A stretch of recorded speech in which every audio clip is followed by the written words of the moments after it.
this. Oh, he turned off the monitor. No, he turned off. Something. So, Jen, I thought you put the olives in the martini. Or is that the whole thing the martini? No. It's getting very sour. Okay. It's probably time for the olive brine to be done, but at my lunch. You've seen me eat my lunch. Olives are a nice high-calorie food. So you guys can hear me okay with the mic where it is? Because I couldn't get it closer. Yeah, sounds good. Awesome. You sound good. By the way, Jen, this is Karin, a.k.a. I like your hair. Stella Oh, thank you. Spacebeaver. Right. My beaver name is Stella Spacebeaver.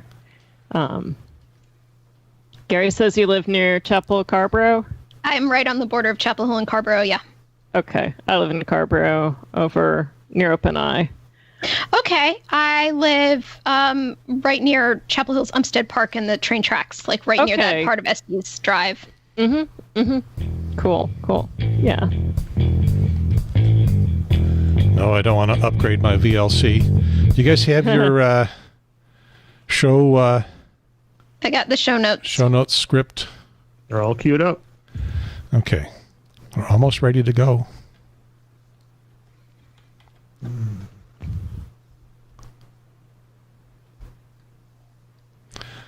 So, what I've been noticing is that all the late shows and all the other shows that have now look like podcasts all do the pre-show banter thing, like, "Oh, are we on? Oh, okay, we're on now." Is this the show? Yeah, are we on the show? We're not on the show yet.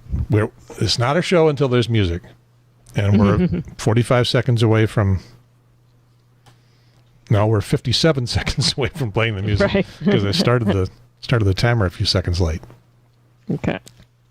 So this is just gathering the millions of people that would normally gather for the audience, so they can Excellent. get their YouTubes and their.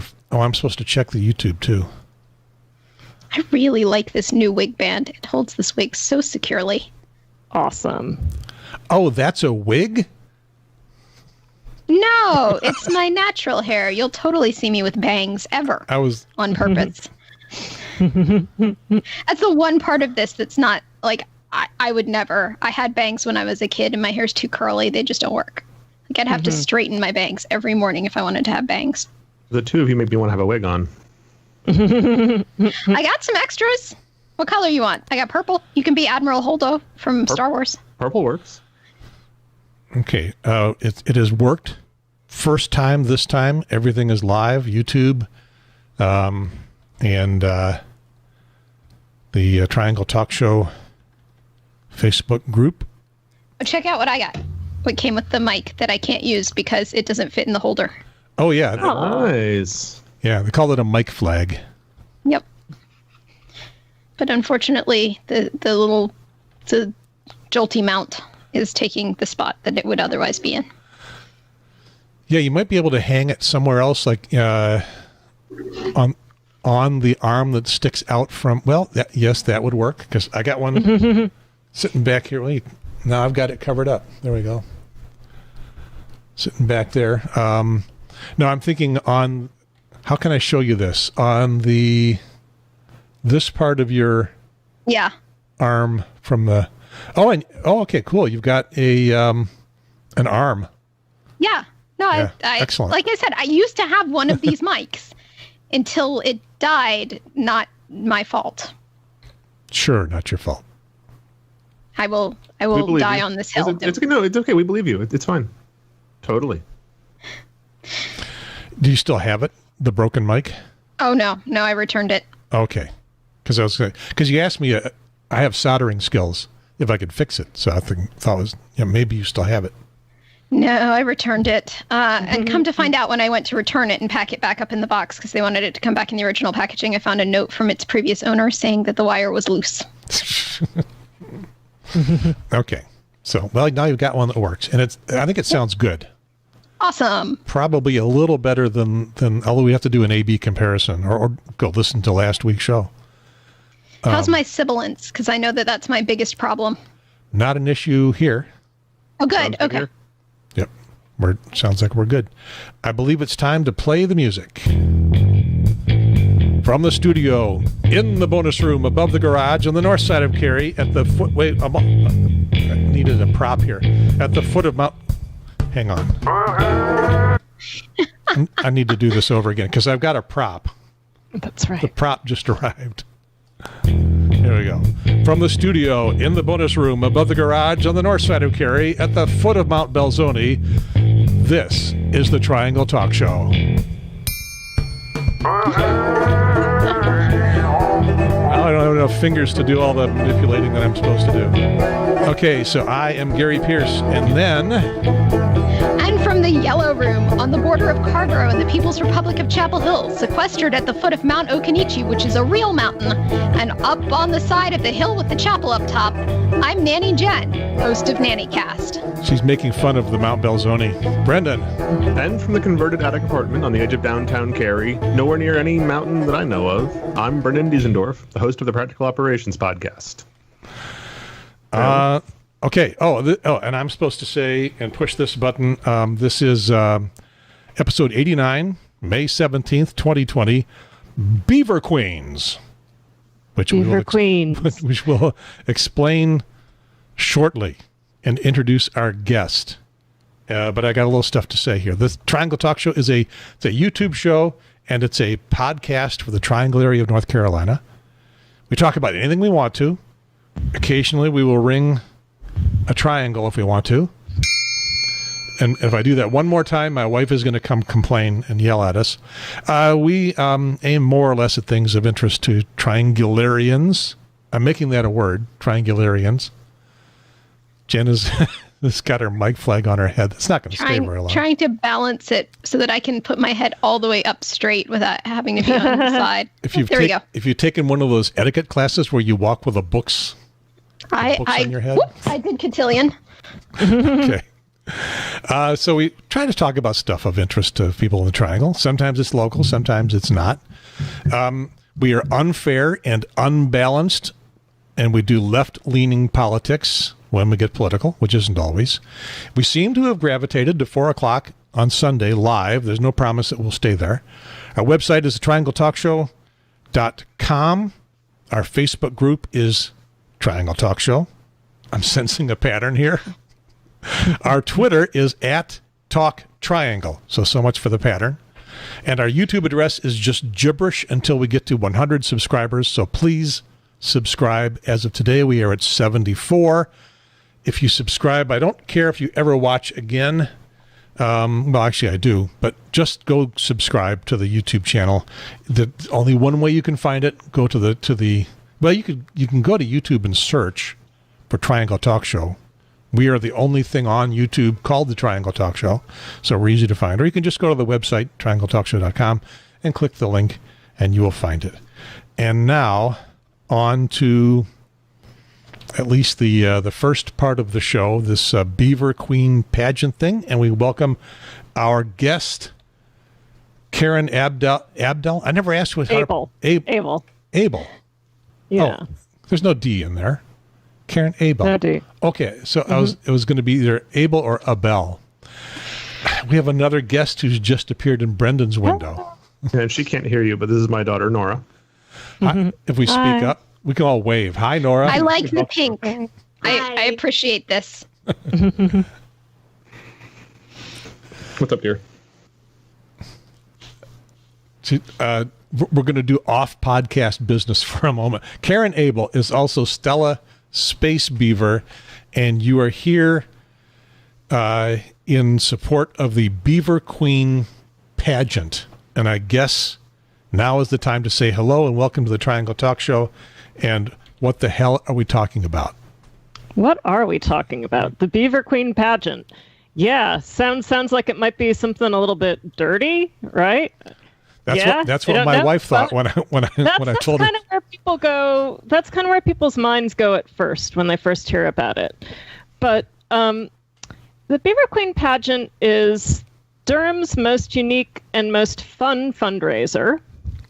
It helps raise money for the Ellerby Creek Watershed Association, which Ellerby Creek has a lot of pollution And but it also has a big impact because it goes into Falls Lake and affects drinking water supplies.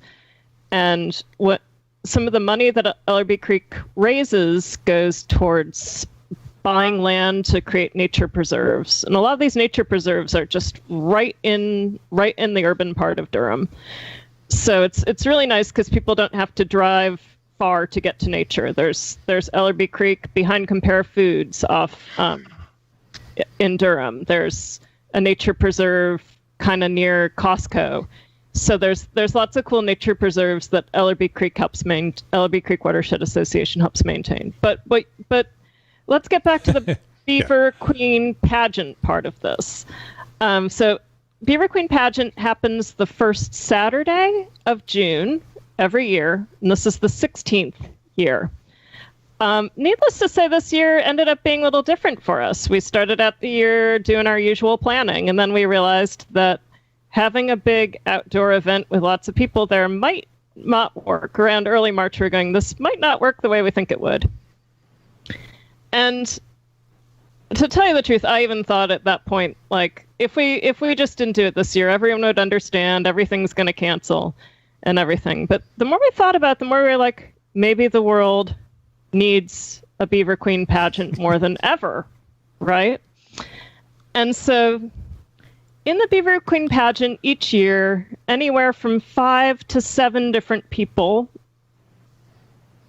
isn't even exactly accurate. We had a dog as a contestant one year, but 5, 6, 7 contestants compete to become Durham's Beaver Queen. And part of that process is learning about who your beaver is and sharing your beaver's message with the world. And then during the pageant itself, there's different segments. There's usually a swimsuit section, as well as a talent section and an interview part where you can make your speech. What we decided to do this year was that instead of having one long virtual video pageant, we would break it up over several days and have episodes of it. So this year we're going to have, on May 30th, we'll have just an introductory episode. We introduce the contestants. We encourage people to vote. And then on what would have been the day of the actual pageant, June 6th at 6, we'll be broadcasting the talent portion, which is always super interesting. It's never the same from year to year, and I'm pretty sure it's going to be unusual this year as well, although I don't quite know what everybody's doing yet. And then the next day, June 7th, we're going to be doing the part that's the interview, as well as an event called The Blessing of the Kits, which is usually there's just a special reverend of some sort comes out. It used to be Reverend Morningwood, but this year we have a different reverend doing it. And and that's just another way to send a special beaver message. And then we plan to make the announcement of the Queen at 6 p.m. on June 13th. So that's what it looks like this year. So I said something about it being a fundraiser, and this is a very weird year to do fundraisers. But the way that we raise money is the event's always free. People don't pay to go to the event. But we do raise money by having people buy votes and bribe judges. And you can buy as many votes as you want. So if you've ever gone and voted and gone, I wish I could vote for this person 10 times, 15 times, you can get that fix at the Beaver Queen pageant. You could buy the whole election if you wanted to. You also can bribe judges. We usually do that in person, but we're working at how people can bribe judges virtually as well. So there's some corruption there involved, and that's okay. That's okay. We find that it makes it kind of fun that you've got that element of voting, but you've got some real kind of different ways of doing it. And I will say, it's made me think a lot about democracy, and in the process, when I was in the pageant, it was the first time I ever really had to campaign for anything, and so sometimes I'll see candidates campaigning, and I'll be like, oh, I remember what that was like, yeah. So ask me anything. So looking over the website, this has a very burlesque, Yes. drag queen kind of drag. You might say. I really enjoy the humor. I enjoy the puns, especially the ones that are skirting on the lines of appropriateness to talk to your children about. It's awesome. Yeah, and and it's interesting because we try to have it still be family friendly, even with that whole general temptation to really go full beaver with our humor. So our current Beaver Queen is Jeannie Talia.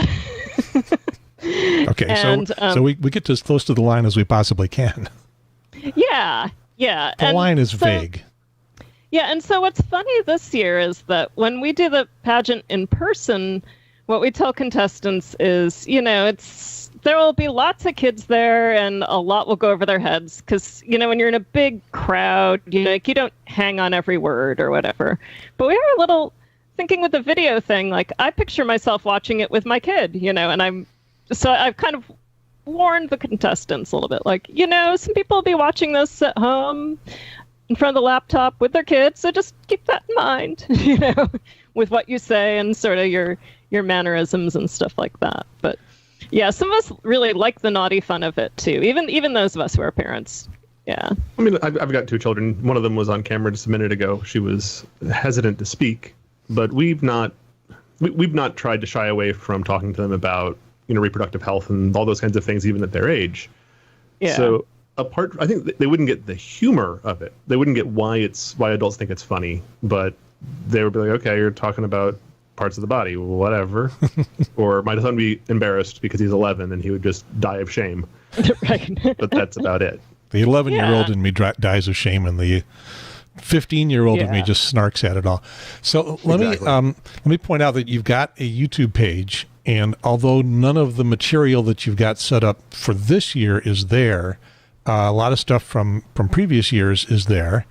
And for those, we're an audio podcast and we're a YouTube show. So for those of you that are watching on YouTube, I'll play some of the video. I know that beaver. That's one of my friends. This Beaver Knievel. Beaver Knievel. Yes, Beaver Knievel. I love her. Yeah. Yeah, she's helping plan the pageant this year too. So I'm going to play one of the short ones, and even if you're just listening, you'll get kind of an idea of what this is all about. Have some beaver fun. Beaver 4, Beaver 3, let's climb up the beaver tree. So there's 8-10 people on stage, all in very odd-looking costumes. Similar to what Stella Karin is wearing. Right. One is wearing all pink, and I approve of that. And you were saying this is the beaver theme? The beaver chant. Beaver chant. Yeah. Woo, and I need blue-haired beaver's wig. Yeah, and so the beaver chant, we do it at every pageant and at different gatherings. For example, a few years ago, I guess it was about 2 years ago, we were helping out with a big beaver protest that was over in Briar Chapel, south of Chapel Hill. And, we did the beaver chant as part of our protest there. So it's a great thing to have if you ever just need something to do at a protest, or just, to get everyone in the beaver mood and all. I think it comes from scouting. Like, I think people do it maybe in, like, Girl Scouts. But maybe. Let's all go to Beaver Scouts, Heaven. Right? Yeah, let's all go to Beaver Heaven. Yeah. So that's the beaver chant, and that's one of our little traditions, and that's usually happens right at the beginning of the pageant. One thing you can see in the video you saw is that everyone's accessories are very, very big because the audience is often fairly far away from the stage, and that's a little bit different now than when we're doing it this way, where people are going to be doing videos and stuff. So I'm interested to see how it's going to be different, really. Okay, so let's review again. This is what it was like last year. So this year, So last year our theme was Damilton. And so... like Hamilton, but like making Hamilton. a dam. Yeah. And so this year we actually started out thinking we were going to do a 20s theme. But then when we realized we were going to have to do a streaming type of pageant, we got thinking about beavers and streams, and then that old song Beavers in the Stream came up as a possibility. And it wasn't too long after Kenny Rogers had died, so we thought, well, maybe we'll get some Kenny Rogers, Dolly Parton fans interested in the pageant this year. Like anything, it's always great to get new people interested in the event. There's a lot of people who've been going forever, especially people that live around Duke Park, that have been going, for many, many years. But to me, it's really important to get new people interested in the event too, because it raises awareness of environmental issues in a way that I think is pretty important, as well as just being kind of fun and interesting. So the theme is Beavers in the Stream. Beavers in the Stream. Take stream however you want. Yep. And do you have is it a big group of regulars that are all going to participate no matter what? Are you looking for more people to come play who have never done this before? Yeah, so what'll happen is we've been advertising for contestants this year, and we're about to kind of wrap up that process in the next day or two. We put the word out in a bunch of different ways about that, and we've got at last count we had about 6 people that have thrown their tails into the ring that are ready to do it. There might be one or more surprise contestants between now and the next day or two as well. And everyone who's competing this year is new to the pageant. Generally speaking, it's not as though people compete every year, but we have had repeat contestants. Our current queen had been in maybe one of the very, very earlier pageants. Like she'd been maybe the very second pageant.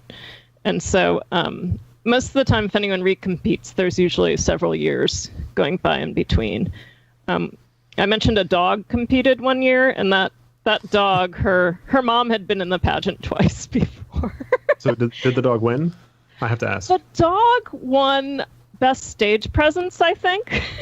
Fair enough. Because her speech was really excellent. She gave a really rousing speech that moved the entire audience. Yeah, that was Marcy Paddlepaws. And one thing I should mention, too, is that not all of our contestants have been beavers. We had Platypussy Galore one year. So Platypussy Galore was a platypus.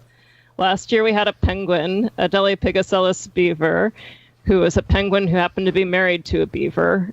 And we've had a nutria as a contestant. And we also had a bee. Ms. Pollinator became the queen. And she was just a bee, and she was raising awareness about the plight of bees and other pollinators. And correct me if I'm wrong, but you don't have to be female. No, you don't have to be female. And you're still going to be a queen. If you win. Yep, you're still a queen. And so you don't have to be female. When I first heard about the pageant, I had read some article in The Independent that made it sound like it was a drag show. And so I was a little bit like, oh, am I at a disadvantage if I'm not doing male to female drag? But actually, it's a whole different kind of drag. It's interspecies drag. You're a human that's, going in drag as another species and character and all of that. So it's a whole different kind of thing. So you have pretty much the contestants that you're looking for this year. Yeah. And I can tell you a little bit about them if you want. Sure. So we've got Beaver Sanders. I think the progressives are really going to love him. Yeah. We've got Boy George Beaver. We've got a combo contestant, Dr. Beaverly Crusher and Locutus of Beav Org. We've got an advice columnist. Locutus. Yeah, we've got an advice columnist, Dr. Dam Savage. Oh my God, these names! Yes, and then we've got Pain Fonda. She's totally tubular. And there's also going to be Martha Dam.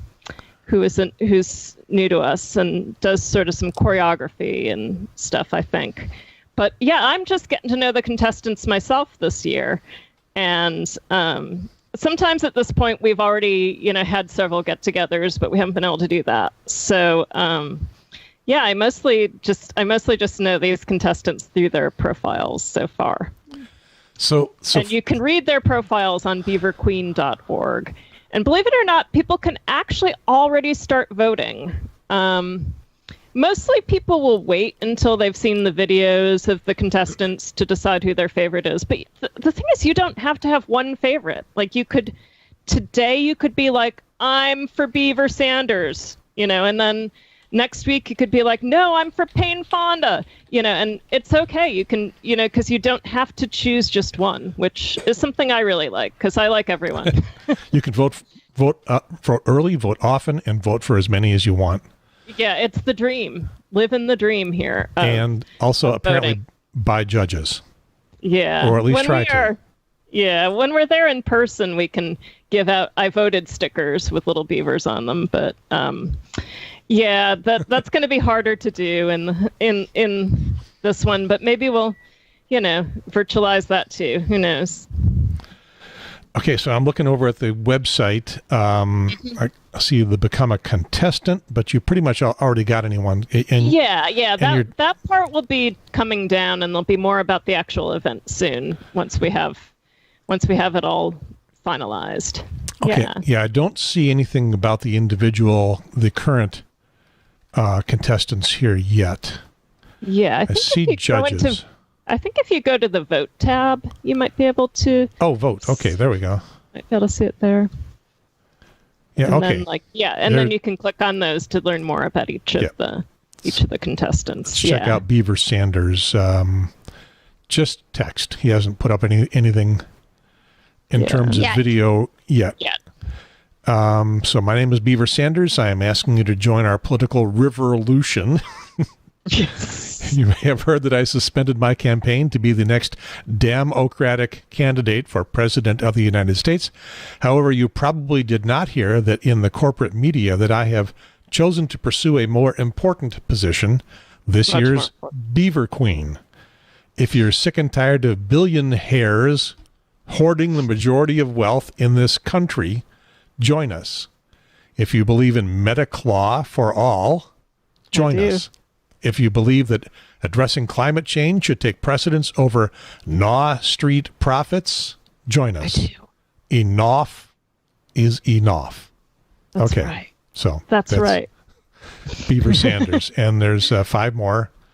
And so then what is there for us, the audience, to do or to be prepared to do? Vote!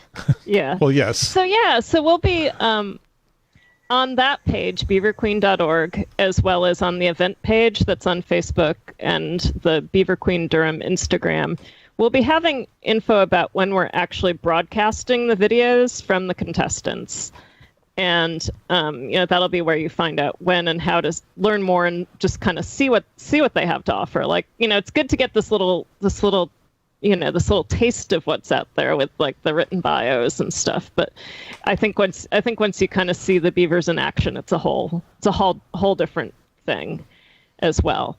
And so we want people to tune in, to let others know what's going on. One thing that's going to be kind of nice this year is that most years, you had to get to Durham at a particular day, at a particular time. And sometimes that would mean like, I would always try to get there early so I could get a seat in the shade because it was always really, really hot out, and, and had to bring all your snacks and all your stuff like that.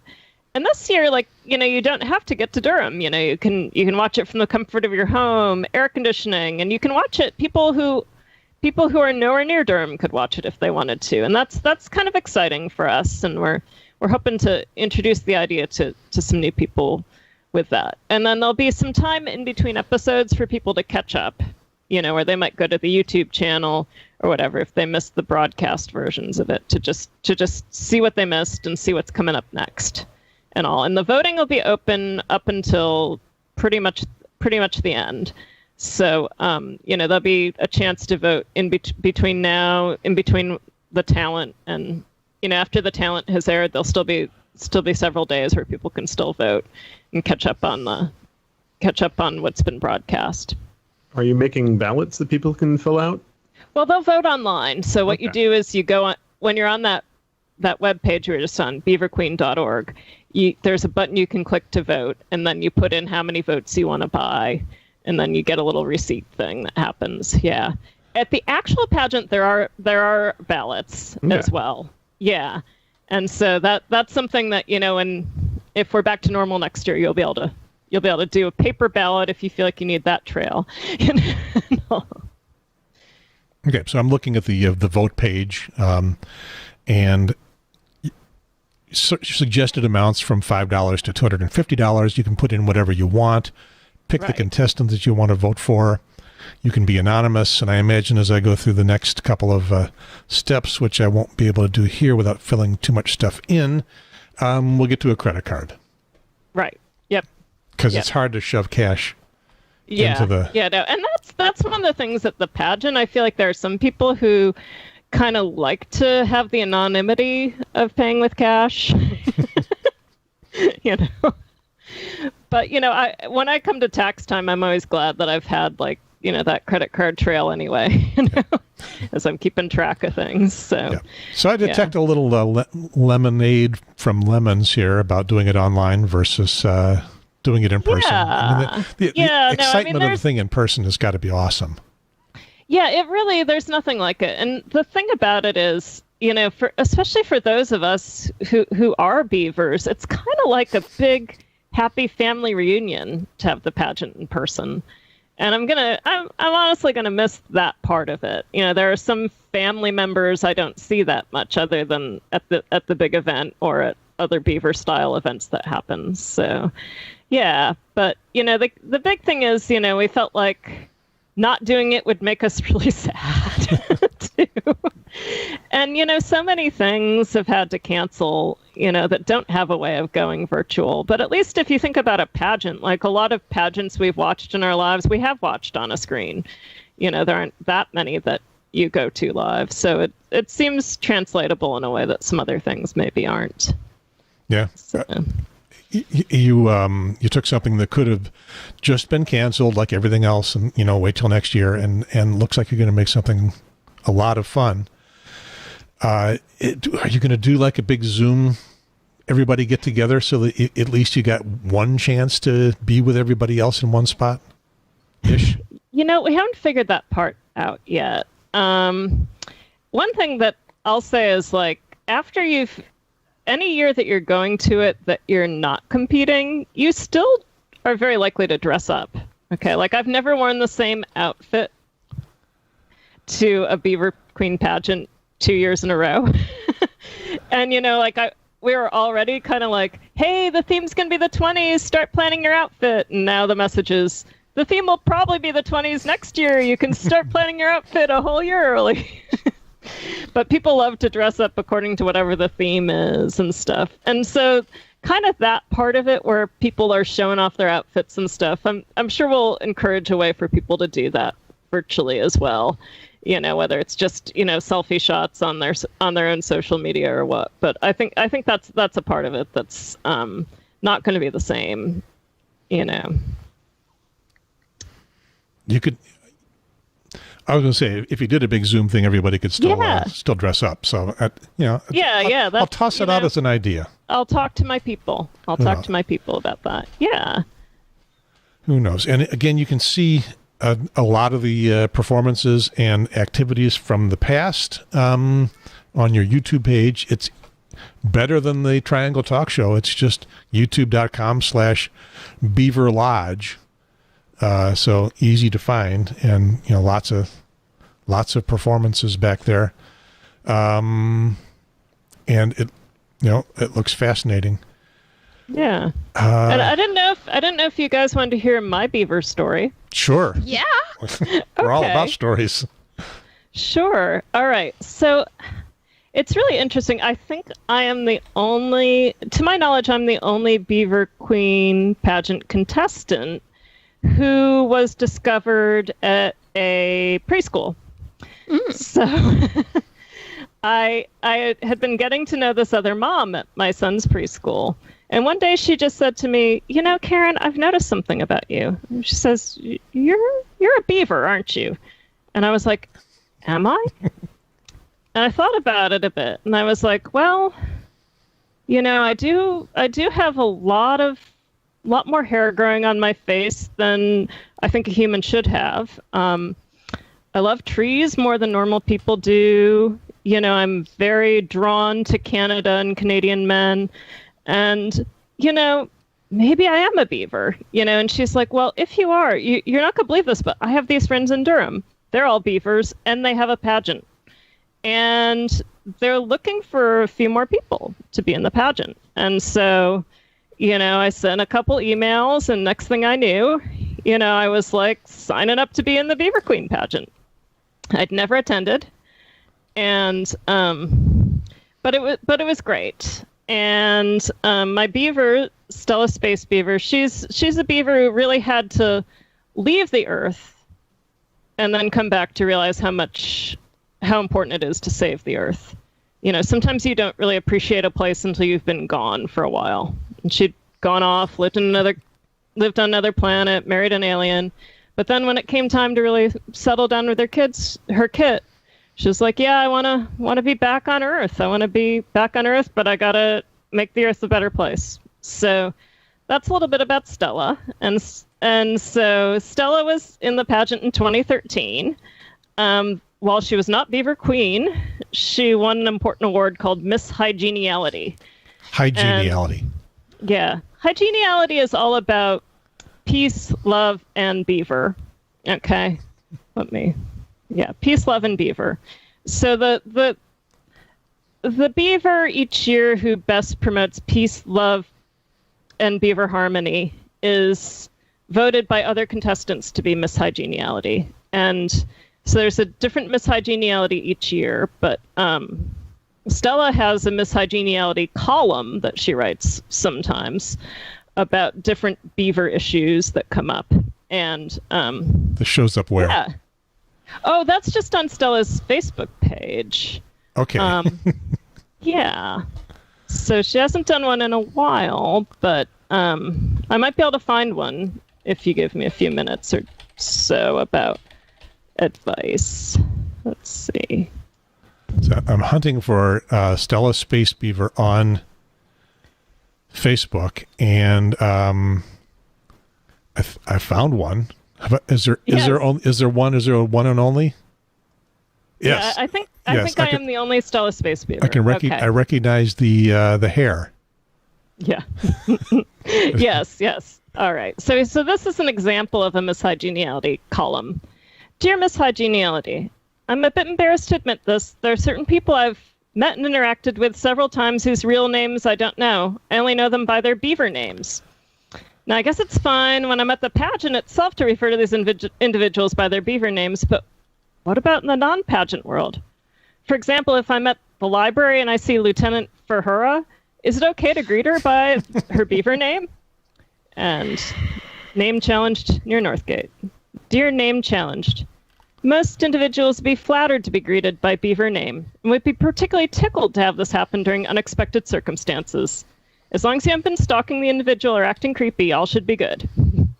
So that's the sort of advice that Stella gives to the public as important questions arise. And it's interesting. This year we have an advice columnist, Dr. Dan Savage, doing some advice too. So I'm excited to have somebody, to have somebody else doing that sort of stuff too. That's fun for me to see. I'm looking forward to it. Yeah, definitely tune in. Yeah, and definitely let people know what's going on. And this is a great year to just check it out because it's low risk. You don't have to find parking. You don't have to sweat it out. It's okay if you don't have the perfect outfit, but maybe you'll get really good inspiration for next year's outfit. So apart from the YouTube page, is there like a Facebook page or other places I should be? Yes, there is. There is. Thank you for asking. Yeah, so the main Facebook page is called Beaver Lodge Local 1504. And that's and there's also a Facebook page for the event. On Instagram, the page is called Beaver Queen Durham. And that's all one word, all lowercase. These people are media savvy. Yeah. And then also, as I've discovered. And also, there's a lot of stuff about the pageant on Ellerbe Creek Watershed Association's Facebook and Instagram as well, since they're our our beneficiary, but also our planning partner for this whole thing. I was going to ask, are you and the Beavers and the Creek people one and the same, or are they patrons for them? We're different organizations. Yeah, like the Beaver Lodge Local 1504 is a group of people that have been involved with the Beaver pageant in different ways that kind of keep the Beaver flame alive throughout the year. We do things like we organize and we'll participate in the Pride Parade when it happens, things like that. And so that's Beaver Lodge Local 1504, and then Ellerbe Creek is its own organization and with staff and things like that. But when it comes to the pageant, we do the planning hand in hand. We have meetings together and we try to kind of help each other make it all come together and all. Yeah. All right. So the bottom line place to go is just your main website to get links to every place else. Yeah, I think beaverqueen.org is really good for just getting the basics of what's going on with the event. Yeah. Okay. And then I don't know, if after hearing from me, if you feel like, gosh, I feel like I should just go read a whole nonfiction book about beavers. There's a great book that came out a couple of years ago called Eager, and the author's name is Ben Goldfarb. And this book, I laughed, I cried. I mean, it's got everything. It's got the things about beavers. There's some things about beavers, like how you find out if a beaver's male or female, that are really interesting. What? Without being bit? Well, because I would imagine you just grab a beaver and check it out. Right, but it's not as easy as other mammals, okay? Because their genitalia is just a little different. Yeah, but you could read all about that in Ben Goldfarb's book. Yeah, usually they do the male-female sexing by scent. Oh, so if you smell like vanilla, you're this kind, and if you smell like raspberry, you're that kind. If you smell like motor oil, if you smell cheesy, yeah. Yeah, but we're getting a little personal there. So, Yeah, I try to respect the beaver's privacy personally. Absolutely. And they'll let you know. I mean, usually at the Beaver Queen pageant, you can pretty much tell just by the accessories. You don't need to get up close and personal like that. Yeah. Haven't you followed the Disney code? If it has eyelashes, it's female, and if it doesn't, it's male. Yeah, there you go. Yeah. So I've been working on my sensitivity toward gender, and what you're born with is not necessarily what's inside your brain. So yeah, we're adding another layer to that. Mm-hmm. So absolutely. Speaking of books, and perhaps unfortunately speaking of books, as I was describing today's show to my wife Cindy, who is out doing errands and stuff and does not have time for doing a podcast today. She's a very busy person. But she looked askance at me and said, Beaver Queen Pageant, with all the incredulity that I imagine you run into regularly whenever you mention this to someone. Here's what she was thinking of. And it is this book called Brenda's Beaver Needs a Barber. And what she had discovered was someone who was reading that book on YouTube. And as it turns out, dozens of people have read that book on YouTube, but this is the one that she pointed out to me. If you are as bored as I have been with this quarantine, I thought I would read you the new child's book I ordered offline. It is called Brenda's Beaver Needs a Barber. Trust me, you're going to love this. What is not funny is finding that in a child's Brenda bookshelf. has a beaver, and she's ready to confess. As soft and sweet as it may seem, her beaver is a mess. Oh, she's not even showing you the pictures. She'll show them now and then. Brenda's beaver's big. Brenda's beaver's hairy.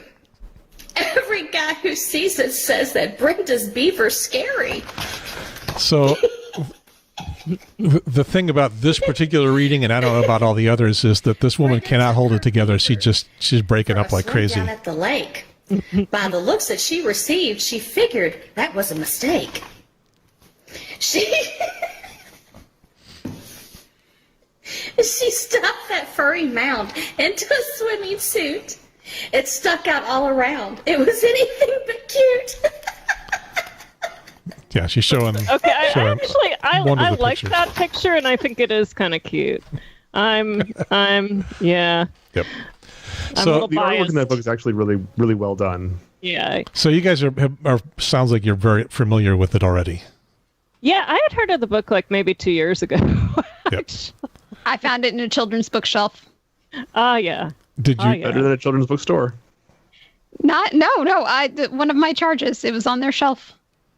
Somebody had bought it for the parent or maybe them as a gag gift at some point, and it got shelved. And the child always pulling off the random books, like, I want this one for nap time, and that one came out, and I was like, okay, I'm pretty sure that this is a book meant to delight and entertain the adults as well as the children. Yep. So it turns out that it is one of a series. All look very much like children's books. And I'm looking at some place called Reach Around Books. I don't know if they are the producers or writers of this, or just a place where you can get them. But there's Come swing with us. yeah, there's He likes to look at balls. I'm reading this out in case somebody's listening to the audio only. Yeah, go ahead.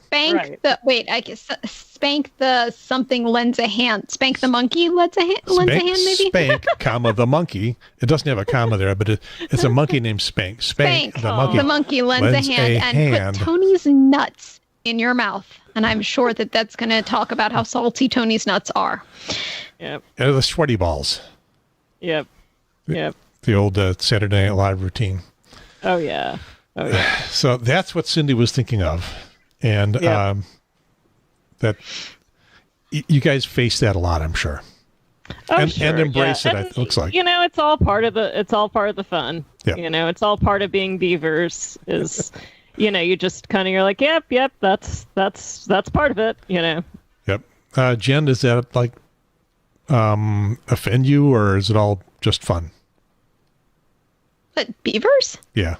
No, I the think whole it's thing. funny as anything. I have no idea when beaver ever became a nickname for a woman's genitalia, but because it's not really much in common other than that mammals have fur. But I don't know. Yeah, it might have been the CB radio thing. That's the first time I heard about it. I always ask every time it comes up. I'm like, why a beaver? Why that? Why not a groundhog? Probably if we did a Google search, we would find out. Maybe we would find Yeah, but it's better to always have the question than to have the answer and then not have the question anymore, right? Yeah. All right. Well, Stella Spacebeaver, thank you very much for telling us about that. Now, you're welcome to stick around for the rest of the show, or you can go away if you need to. Yeah, well, I do think I need to sign off, but thank you all so much for having me on the show. It's been great to meet you all. Wait, before you leave, I want to describe for the listening audience what your amazing beaver outfit looks like. So she's got a pink beehive hairdo with stars and moons of glitterily pearlescent, is it silver? Yes, silver. Yeah, and this fabulous crown up front over her eyes, and it's just amazing. Is there more to the costume below that we can't see on the video? Let me see if I can kind of get that. Look, it's got so there's shoulder pauldrons like you would see on a 1950s sci-fi. Right. So I was going for sort of the pigs in space sort of style. This is what I wore during my question answer part when I was in the pageant. So yeah, so I've got. How long did it take you to make that costume? Oh, well, I sewed it by hand. These parts by hand. Yes, and that took a lot longer, but mostly that was because most of that was threading the needle. Finding the needle after I'd lose it and threading the needle again and all. Yeah. So there's definitely one of the things with this is that there's definitely a lot of work that goes into putting your outfit together. But then you've got it, like I wore this in the Pride Parade afterwards, and every now and then you've got an occasion where it's perfect to wear your beaver outfit. So I imagine those don't come around all that frequently. Well, the thing is, you'd be kind of surprised once you have something crazy to wear. Opportunities just sort of show up. You start looking for them. Mm-hmm. Or they just stuff crosses your radar, So I'm going to make some of the folks in Raleigh a little bit mad by saying that I think there's a little more creativity over in Durham Chapel Hill. They get a little wackier over there.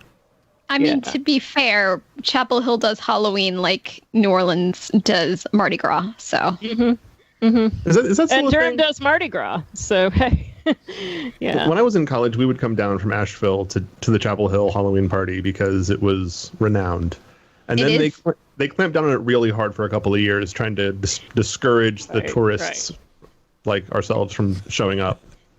Oh, it's still a thing. It's just quietly still a thing. Okay. The level of costuming has not declined at all. Last year, that warms my heart. Last year, there was just as much blocked off as there was at any time when I was in college in terms of how much street. But there's been some changes to some rules about like going to the bathroom and such. And they do shut it down at 11 o'clock at night now. But you get this great parade of like every law enforcement department ever does a parade down the street. And it's led by the SWAT teams all marching in lockstep with their shields up in front of them. And the horses are there and the motorcycles are there and the fire trucks go by with their lights on. And it's great. So I last went in 2001. Okay. So it's been a couple of years, and it did not end at 11.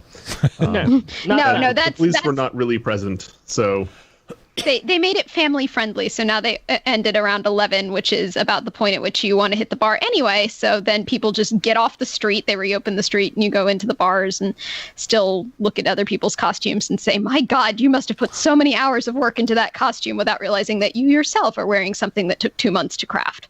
Is that always on Halloween night on the 31st, Yes. or do they kind of put a weekend? Yeah. Yep. No, I've been up there on a Thursday. I've been up there on a Wednesday. I live within walking distance. There's no parking anywhere close. So, that's part of why they make it like the homegrown Halloween. They kind of have to be from Chapel Hill, Carborough area, because otherwise you can't really get there. So I lived in Chapel Hill for about 5 years, and on game nights or on Halloween or whatever, we just didn't even try. Yeah. We live north of campus a little bit, between campus and the interstate, and you just didn't. There was no purpose of even trying to cross through. So, And don't plan on anybody getting any work done on November 1st. no.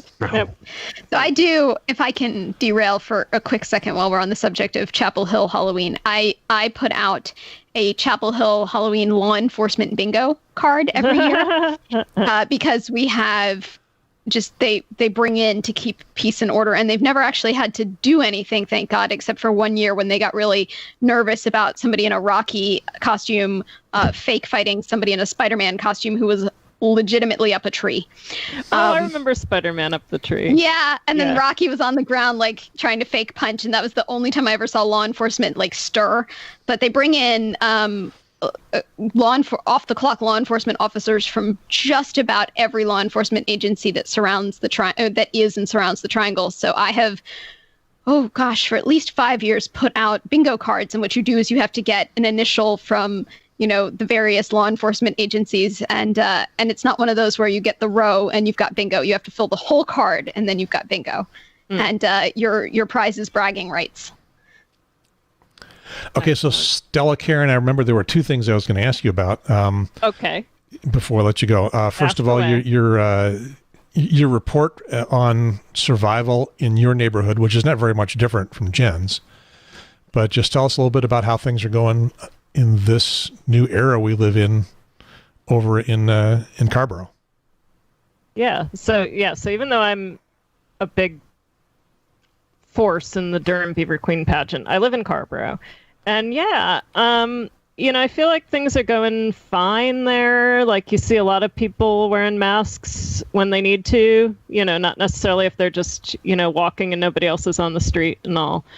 It's, some of the smaller shops are opening up again, and it's weird though, because you don't realize how much you touch things when you go in. Like, I went to buy cards at this little store called This and That, and I was dying. I walked by it all the time, and I was dying to go in and buy some cards, but then they're on those things you spin around, and you had to touch things to do it, and it just feels, something like that can feel so weird, just to touch an object, then feel like, wait, should I not be touching anything, and so that's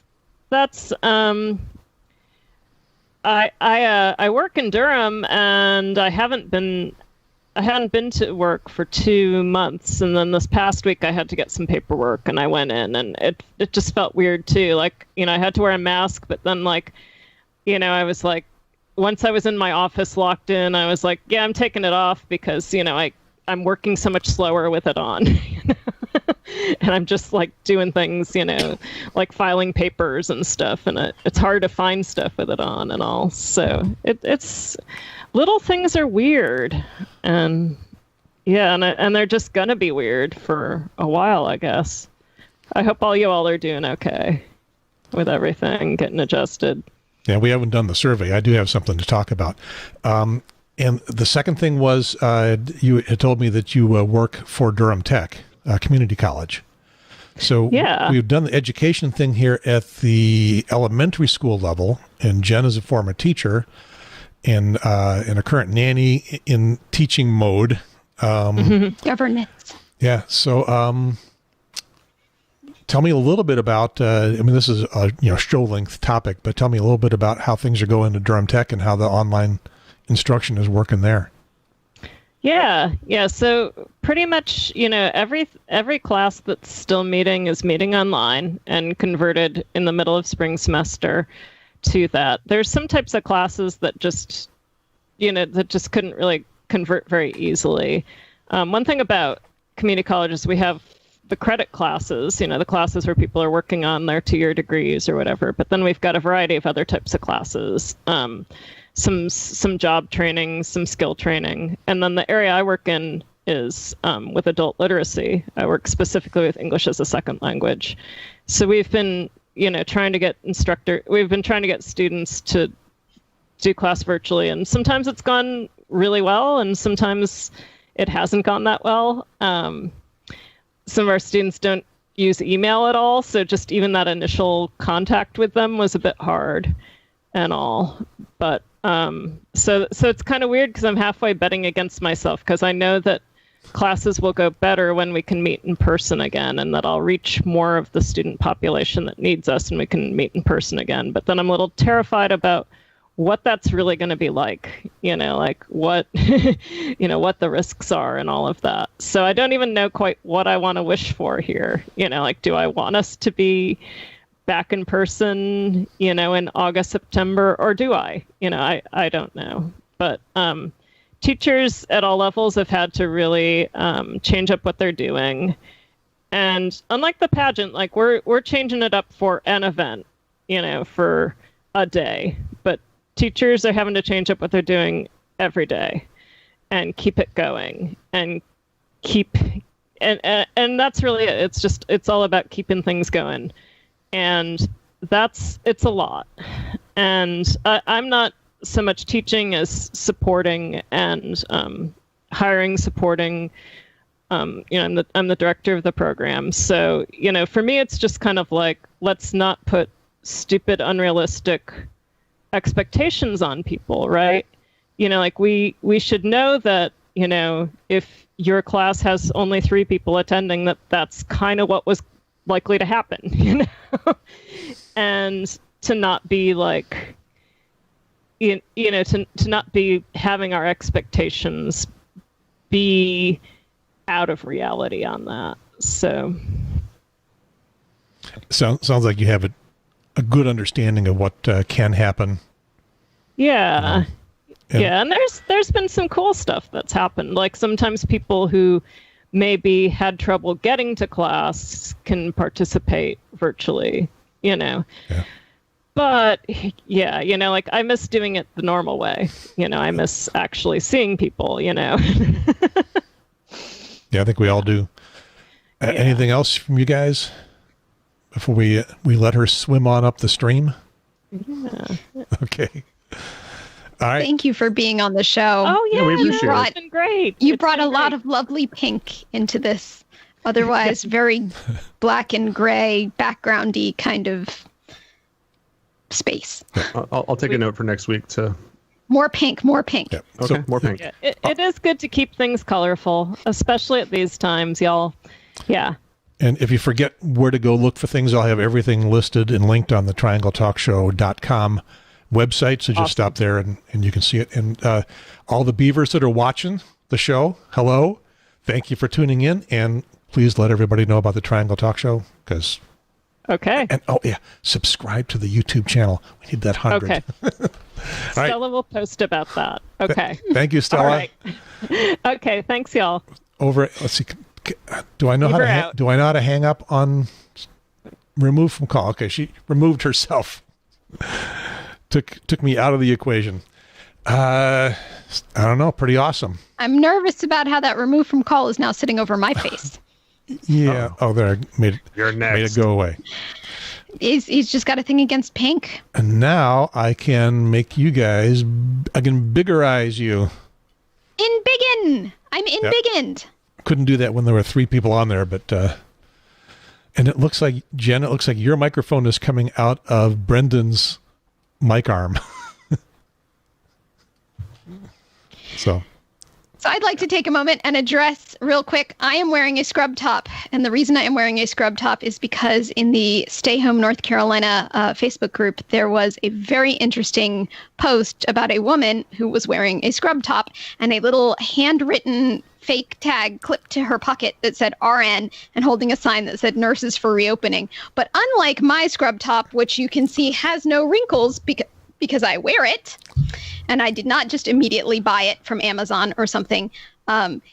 There are no creases in it from where it was folded in the manufacturer's package, and this woman's was. So I'm not saying that she's not a registered nurse, but I am saying that the way she presented herself did not lend credibility to the idea that she was a registered nurse, because I am not a registered nurse, and I have the exact same colored scrubs. Well, the other thing about scrubs that comes to mind for me is I have some friends who are nurses, and I can't say this is a global thing for all nurses or all medical professionals. But when you scrub in to a clean environment, that's when you put scrubs on. You don't wear scrubs that have all kinds of nasty stuff out in the world. You don't wear them at home. That's work. That's not like I'm relaxing on the couch. So it is trying to assume a mantle of authority that is not necessarily appropriate. Okay, I have some friends who are in medical environments. They would occasionally come home in scrubs, hence why I own scrubs now, because they would wear them home, and then I would just borrow and never return them. But they would wear them home because, you go into work wearing your day outfit, you scrub in, you change clothes, and then sometimes their day outfit would get ruined somehow, and so they had to wear a clean pair of scrubs home because they didn't have any functional clothes for reasons. They're really comfortable, right? Oh, they are. I love them. I use them as pajamas and lounging around the house clothes. But I thought I would wear it today specifically because it is the exact same medical blue color as this woman's scrubs. And I just wanted to show that, not just nurses happen to own scrubs. There may be some medical people that would like to see things reopen, just because but people are people. There's a variety of them. I don't think there's very many. I'm just saying, I'm not calling her a fraud. I'm just saying the optics of the situation with the obvious creases that you don't get from a hospital laundry, because I've stolen scrubs from a hospital laundry, so I know that there are no creases there. Coupled with a handwritten tag. And the handwritten tag was just not helping. It just wasn't. So if you're gonna be claiming a specialty, scrubs are not the way. So there. Yeah. So you tossed something else in the show rundown. I did. Yeah, that I'm always delighted when you guys toss stuff in. So it's. But I think we should do the absentee ballot request form first, because that is very, kind of very important. Yeah. Okay. So let me wake this up here on my computer. So North Carolina has a no-fault absentee ballot, or mail-in ballot, I think would be a better way to put it. No-fault mail-in ballot request process, where all you have to do is tell your local board of elections, hey, I want to mail in my ballot. And they will send you a paper ballot, and you fill it out and you can mail it in. You don't have to show up to vote. You can do a mail-in ballot, and on Gary's screen, you can see the Wake County Board of Elections, how to get your absentee ballot. You know what? Do it now. And if you decide to vote in person, you can always tear up your mail-in ballot, but don't wait until it's too late. Do it now. Now is a good time. Doesn't obligate you to send out the mail-in ballots? When do you get them in the mail? Or when do they get them out to you? If you ask for it now, you'll get it sometime relatively soon. I'm assuming. As soon as it's finalized, I believe they send them out. Well, yeah, that's right. They have to know who's running. Yeah. But we've had our primaries. I don't think there's anybody else. What I don't know, I guess, is the deadline for federal. The federal presidential candidates have not yet been officially chosen. Okay. Yeah, that's true. They haven't had their conventions yet. So, yeah, it's going to be a while. But you can request it now and get in the queue. And so what I'm looking at on their website, and I'll put a link to it. It's wakegov.com/elections/info/pages/absentee with 2 E's .aspx, whatever that is. Brendan, what's a ASPX? It's an active server page technology that Microsoft invented a long time ago. It's kind of like PHP or JavaScript or... Of course it is. A bunch of word salad things that don't matter. It's just another way of...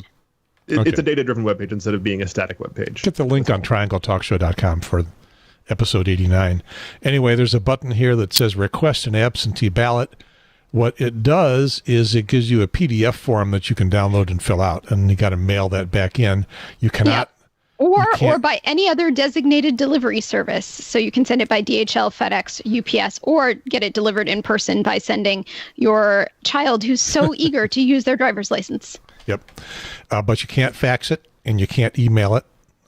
So they have come up to 2020 technical standards in that you can get it online, but you can't do anything with it after that online. So let's take a look at the ballot, at the absentee ballot request form. So I'm just scrolling through that. They need your name, your date of birth, driver's license number, non-operator or your last identification four of your number. social. Yeah. And then they need the address so that they can mail you the ballot. Yep. I know when I did an absentee ballot once when I was younger, just to see what it was like, because I figured it's better to try it out when you don't desperately need to do an absentee ballot, so you know what the process is for when you do absolutely need to do an absentee ballot. And so my whole household of college roommates all decided to send in for absentee ballots, and 2 out of the 3 of us were very concerned about submitting our address, and 1 out of the 3 of us realized we had to, or else we couldn't get one in the mail because they wouldn't know where to send it. An interesting aside with all the privacy stuff these days, you guys may not be old enough to remember these things, but every once in a while, once a year or so, some anonymous group would toss this giant, thick book on your doorstep, and inside of it was your name, your address, phone number, and your And your phone number. Yep. It was called a phone book. I was, until I surrendered my landline, always publicly listed in the phone book because I got nothing to hide. Yeah, I only did the unlisted one time when I was disc jockey in an Arizona town, and I figured, okay, I'm going to be a celebrity. I guess I better have an unlisted number. Costs money to do that. I moved from the college dorms to an international address, and there was no such thing as a phone book there. So I left the system at that point. And when I got back, it was all cell phones. So it didn't matter. Yep. But all those things, all that information is on there online. Sometimes you have to pay a little bit to get it. And sometimes some of those websites look like scams to me, but it's all out there. There are a few complications if you're going to do this. Because in primaries, you can select which ballot you're going to get if you are an unaffiliated registered voter. I'm registered unaffiliated. I'm not registered Democrat or Republican. And so when I go into a primary, I can say I want a Republican or a Democratic ballot. And they give me the ballot that I'm asking for at that time. Apparently, if you're going to do this by mail, you got to let them know which party's ballot you want to get. I guess you can't get both at once. And then decide which one to send in. I'm not sure. I'm not reading this carefully enough. We'll see when we get to that part of it. You can get some assistance from a variety of people: a spouse, a brother, a sister, parent, grandparent, child, grandchild, mother-in-law, father-in-law, daughter-in-law, son-in-law, step-parent, stepchild, and not from, what was that guy's name down in the 9th District? Oh, I remember him. The one who got in trouble and then dropped out. Mike something, wasn't it?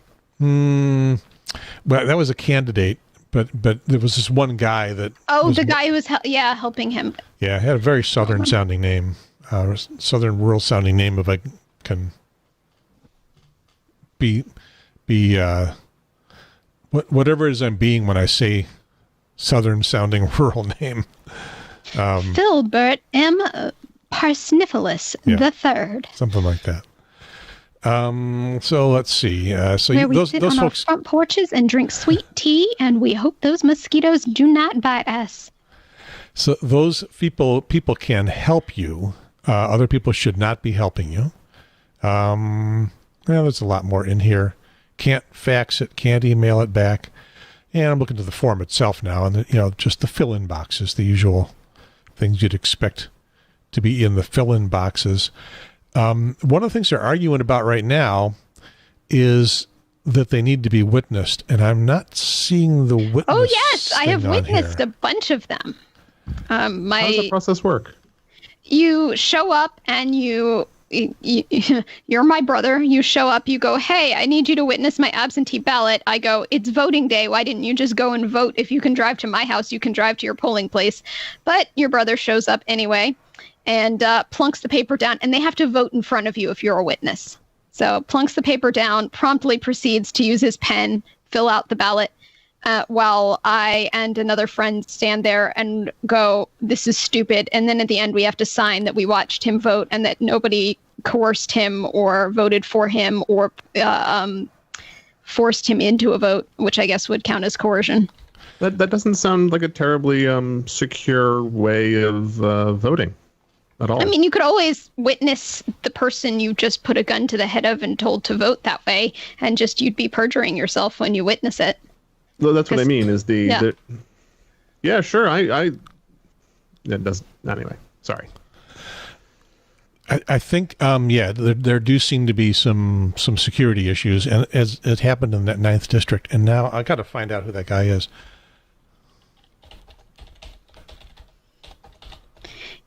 It's voting by mail is a whole process, and it's one of those where their heart was definitely in the right place. Their heart was absolutely in the right place. They wanted to make sure that your vote was exactly your vote and not somebody else's vote, and this is what they came up with for that. Okay, so the guy's name was Leslie McCrae Dowless Jr. Yes. And Yes, and basically, yeah, Lee's McRae. What he did was he collected absentee ballots. He coerced some people, or he claimed he was like DSL and FedEx, and he could take them back to where they were supposed to go. Yep, and we're just going to help you figure out who you want to vote for. So his scheme was had a few elements to it, and I guess I'm going to need to get some of the voting friends that I've got, the people who watch elections carefully, and have them explain to me how this is or is not secure. So we'll find out. There's a federal crime for opening mail that's not addressed to you. So as soon as you toss that in your mailbox, it becomes illegal to open. So that's supposed to be secure.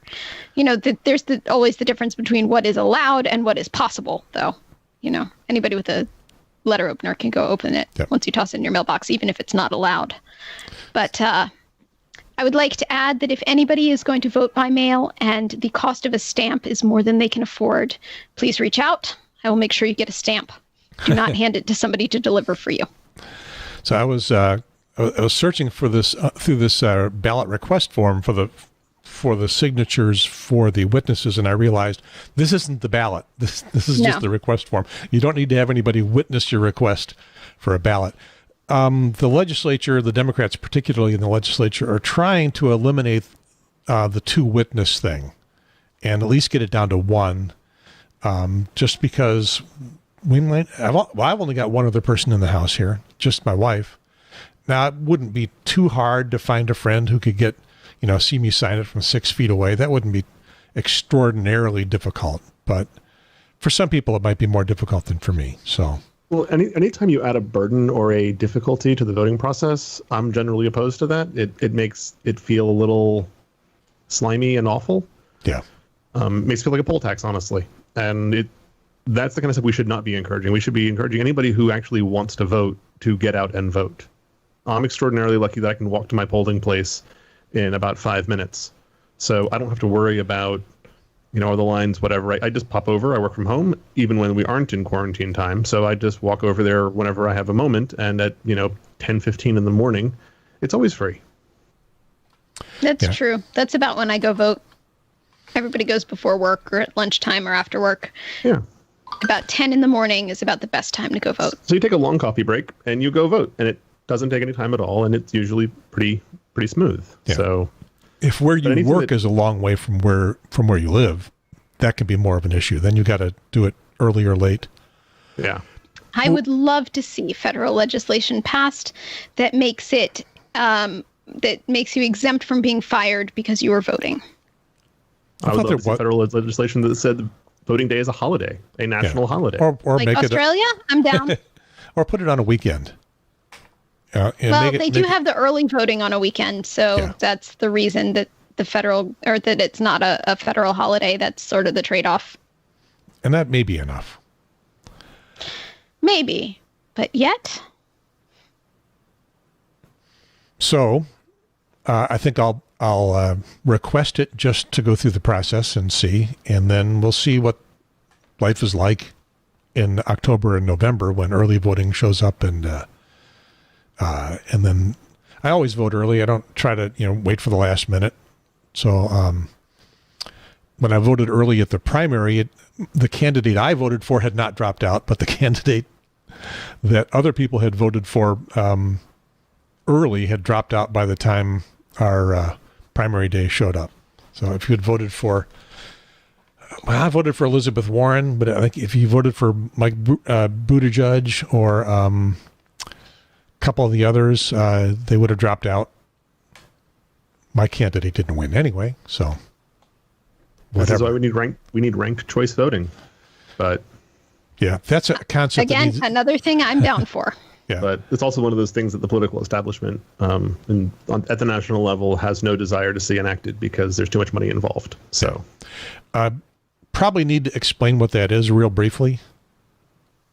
You vote for your first choice and then your second choice and then your third choice and your fourth choice and your fifth choice and so on, in terms of in case one of them befalls a horrible accident or chooses to stop their candidacy, then, the ones you've got further down become a choice higher.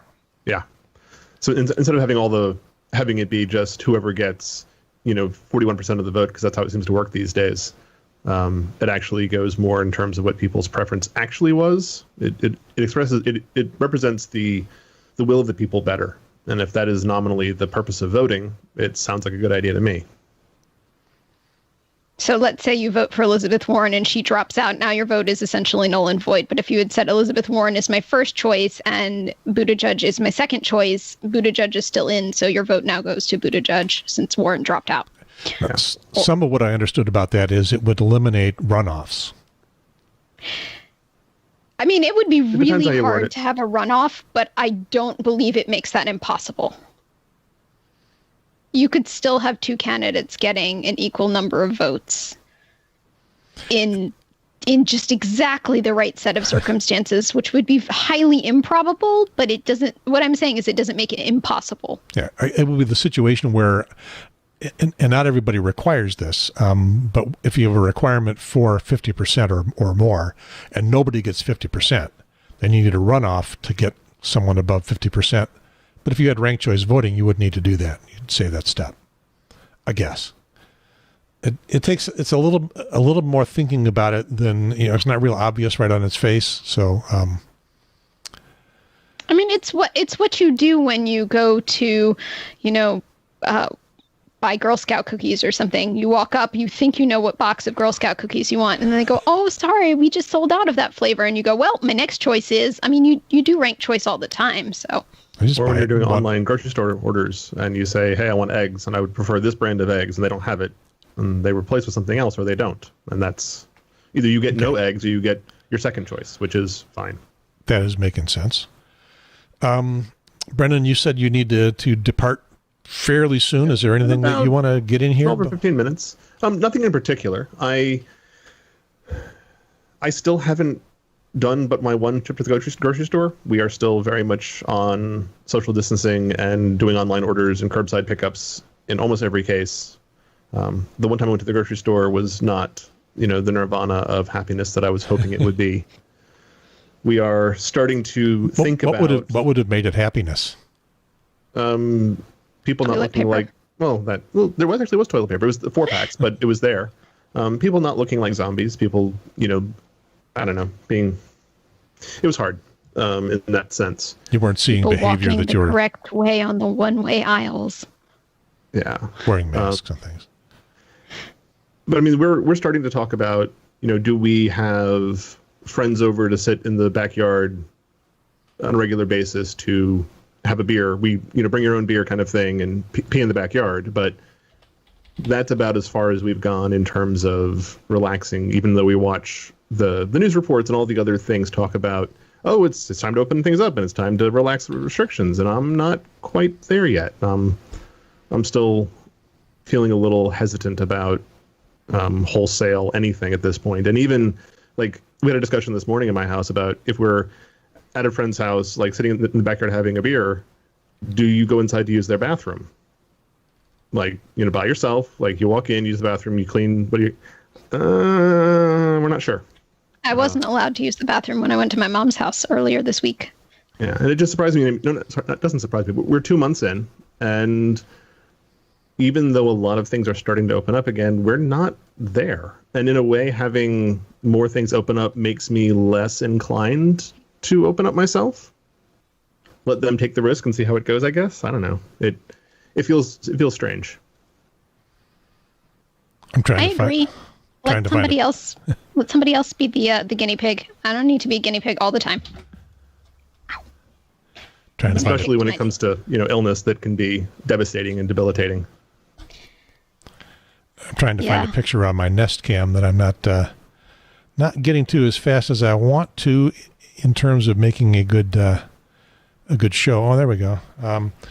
This was my driveway doorbell cam, and you can see a group of neighbors that are gathering on the cul-de-sac out in front of the house.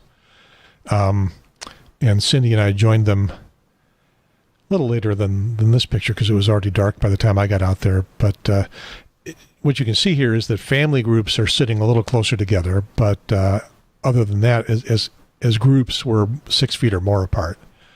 These are neighbors up and down the cul-de-sac, and this is the first time that we did anything like this, and Zoom doesn't know how to Zoom. No, that's not Zoom. This is Nest. Nest doesn't know how to Nest, or I don't know how to operate it. In any case, that happened, and I wanted to mention it. That's just something that we did last night, and that's the first time been close to any groups of friends or neighbors. I felt safe about it because, again, we weren't really close to anybody, and nobody was sneezing or coughing at us. That's what it would have taken to bridge that distance. But nobody was wearing masks either. Yeah, but like the previous 5 years, every Tuesday, like clockwork, we've either had our neighbors over at our house, we've gone to their house and cooked a shared Taco Tuesday. And so you have a bunch of people in the kitchen, talking, drinking beer, hanging out, making food, preparing, getting the kids fed and plated and all that. And I'm still a hard no on that, even though they are close friends and they're the ones that we see for yard beer. That's not like yard beer. I like this. I like this. This is a good title. And we have, those big, heavy, like white plastic Costco lawn chair kind of things that are impossible to move. And you just put them 10 feet apart. And you talk a little louder, but you're in the backyard. So you don't bother anybody else who's around. And it keeps you honest about the distance. But it also gives you that social connection that's really important because all of our mental healths are suffering really badly. And you got to find a balance. Yeah. That doesn't expose you to, unacceptable levels of risk, I guess is the best way to say that. I can't survey what everybody out there is doing from my own personal experience because I can't see it, but what I'm seeing appears to be a lot of folks that are just kind of saying, we're back to normal. I was taking the dog for a walk last night before, and one of the neighbors, not our direct neighbors, but nearby, that in walking distance, was having a kid's birthday party. And it was like all of the families from a couple of townhouses, it looked like were just sort of piled out, having a barbecue plan on the hill, kids rolling around. I'm like, wow, that looks really weird. Well, it just tells you how things have changed. You can't see this. You can't smell it. You can't taste it. It's invisible. And if you don't have close contact, if you don't have somebody that has caught this or even worse, has died from it, it doesn't seem real. Yeah. It's that boogeyman that the media is talking about that's killing the economy and making us not be able to work. Yeah. And we don't like the media anymore, so. It's not killing the economy so much as the economy was already set up to die. Yes, that needs to be a show. That sounds like a fringe idea to me, but we'll find out when we have time to let you explain it all. Every economic system contains within itself the seeds of its own destruction. Okay. And capitalism is based primarily on greed, and that has benefits and significant downsides. So okay, well, Jen, let me have you explain what not that, but your commerce idea. Well, Brendan can still be here to comment on it, and then we'll let Brendan go, and you and I can go for a little bit longer. Okay. One of my hobbies just instituted a mandatory fee for access to its website. It's a hobby that hinges on using a website for communication amongst the people in the hobby.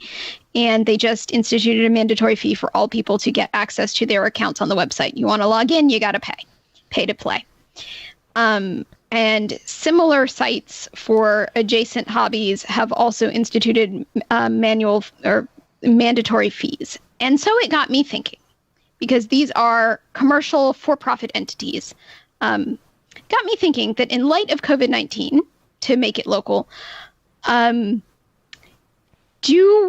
what obligation do we as consumers have to keep for-profit entities going through this time?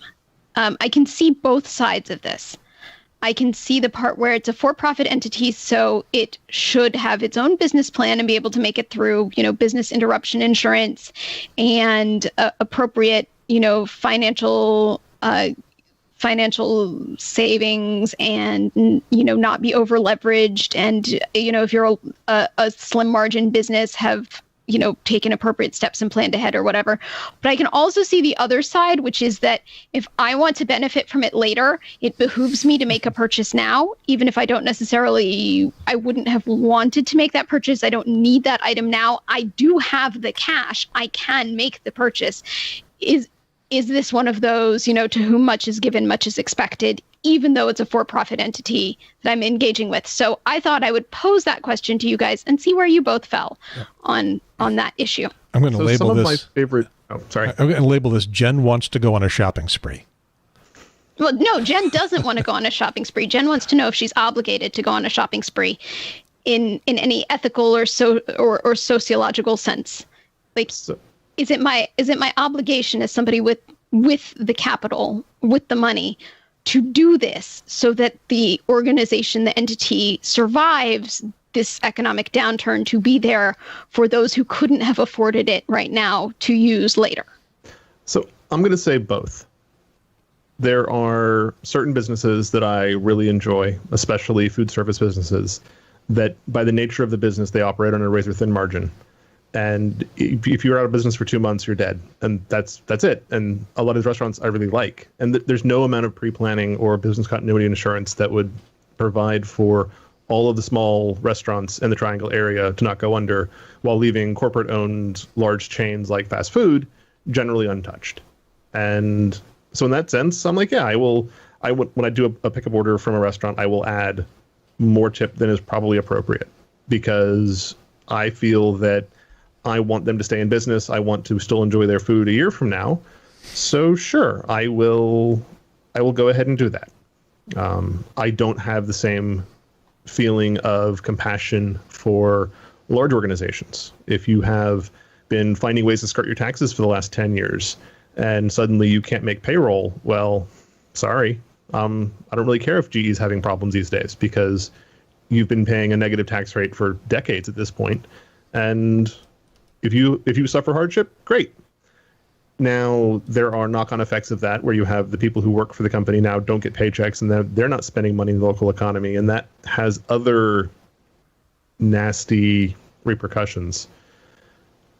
So I guess the short version of this is, when it comes to small businesses, especially businesses owned by an artist, businesses owned by a chef, businesses owned by somebody who is not able, by the nature of the business, to make better long-term plans, yeah, I definitely think it's kind of the obligation of the folks that want to keep those businesses going to do something.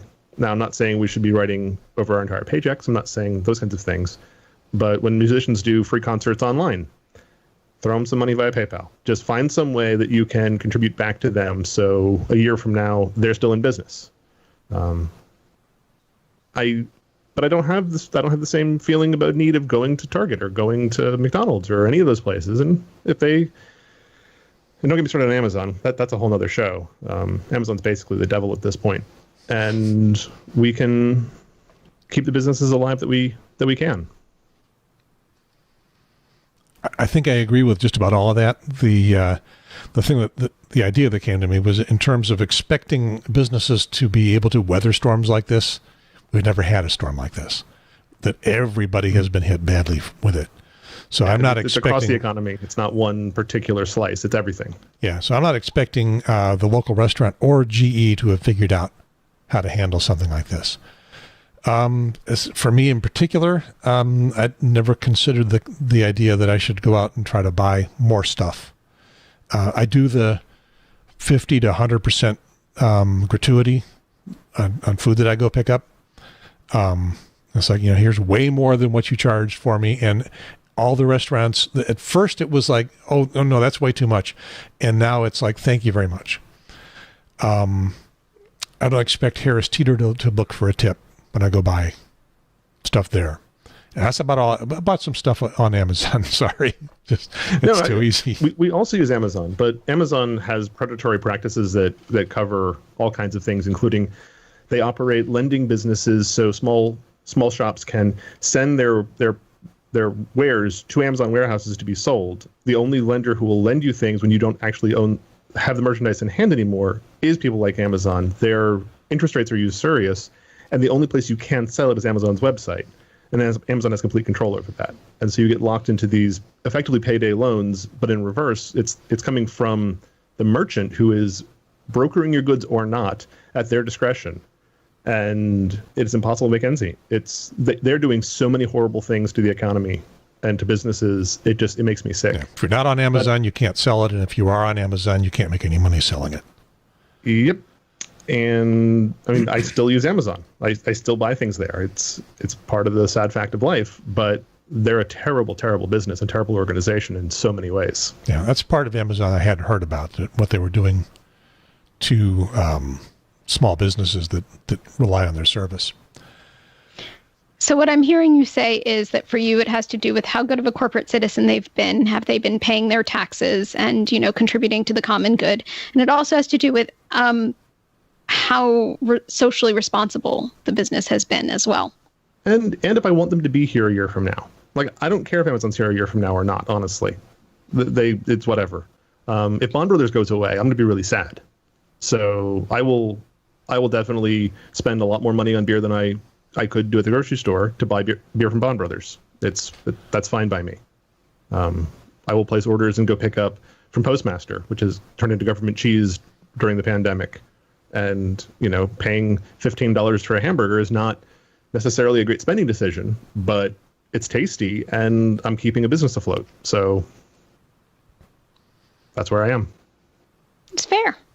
It's about where I am too. Okay, everybody, do what we do. Well, no, I sat there and I said to myself, do I want this to be there a year from now? The answer was yes. So I felt that was good enough. But then I went and looked at how responsible they were as an employer, how socially responsible they were, did they pay their taxes? All of that checked out. So tossed them the money. Yeah. Rather than feeling really upset about the fact that all of a sudden there was a fee where there wasn't one before. I just said, obviously, they need the money. It was clear to me that they needed the money, and I wanted the website tools to be there a year from now. So, game, set, match. Yeah. I mean, we talked about news a couple of weeks ago, and same kind of thing. That a lot of people pay for journalism now, which they've never paid for, or they haven't paid for online really ever, if not for a long time. And when they first started putting up paywalls, I thought the news industry was basically over at that point, and several of them have managed to actually eke out profits doing that, which I salute. That's great for them, that they can actually manage to get people to pay the money, because it's a hard climate. Yeah, there's a few big businesses I know I would like to keep on going. Next vacation I take, next ski trip or whatever, I want to be able to fly there, so I'd like some airlines to still be around. And I've got no love for the airlines. They're basically, finding every way to make my trip uncomfortable and inconvenient as they possibly can, because they can. And now they're hurting bad. And they're still stuffing people on planes when they promised that they wouldn't if they could, keep those vile middle seats open. Well, they're not doing that. At least some of the reports are that they're not. So, but I still want them to be around. Yeah, I don't trust the airline industry at all, and I haven't for decades. So that was my Trump's address his drinking game up until the point where Trump suddenly started advocating injecting yourself with an embalming fluid. And then they pulled him from the air. But up until then, the drinking game was anytime he mentioned anything aerospace, you took a shot. Anytime he vaguely alluded to Boeing, you take a shot. Anytime he says airlines, you take a shot. Anytime he says travel things and then made his hand do a little flying motion, you take a shot. You could end up pretty drunk. Okay, Brendan, thank you very much for joining us for this week's show. I had mentioned last week, and I don't know if you saw that I'm making Jen an official co-host as often as she wants to be here. I'll make that same offer to you as often as you want to be here on the show. You're not getting the mic flag. Be here. I'd like to be here as much as possible. I can't promise to be here all the time, but at least every other week, including me. But ideally every week, I'd like to be here. So I look forward to next week. Invitation will always go out, and then just be here when you can. Thank you, guys. And now go away. So my mom has now called twice in a row while we were talking. She just seems to know. She knows when I'm on this. Now you can't even see my cool arm of my mic stand at all. Check this out, YouTube viewers. I have a whole arm. Whose is that? Mine. I mean, what brand? Oh, newer. Never heard of them. They appear to be sort of the budget end of audio equipment. I had a condenser mic power supply, XLR power supply from them as well. Okay, I was looking at somebody's review of things on YouTube. Some people get sent to Nazi sites, I understand, on YouTube. They get progressively more and more right-wing political. I get sent to great music videos and equipment reviews. So apparently YouTube knows me pretty well. Someone was reviewing microphones, and they happened to get into talking about these microphone boom arms that we've got.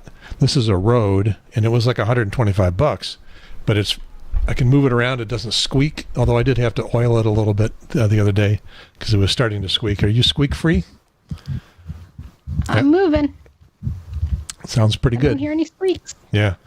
But this guy that I was watching, that I have no idea who he was recommending an arm that was like $20. Yeah, that's about what mine was. Yeah. So I was going to suggest that to you if you didn't come up with one on your own. One of the big advantages of this one that I've got is that, see, your springs are on the outside. On mine, the springs are on the inside. Yeah, well, you get what you don't pay $80 for. Yeah. Yeah. So, I mean, but I wanted something that was going to be guaranteed quiet. In past podcasts, Gary has always said, you need this mic. And I told him I used to have exactly the mic that I have now. And this one is courtesy of him. That's why his name is on a sticker that you might roll over. And I have the mic flag because it came from him. But I had this exact same brand of mic. So this mic stand set up with the boom arm, it was from when I had my version of this mic. Yeah, long time. Which I may have killed. Longtime viewers of the pod will remember a previous co-host who was unable to continue because she found other things she wanted to do. And I'd gotten that mic for her, and I sent her a note and said, "Are you still using that?" She said, "I feel really guilty. I've been using it on Zoom calls for business." Oh no! I could have waited. Well, and I said, if you want to buy it, or if you want to buy a replacement, then here's what to get.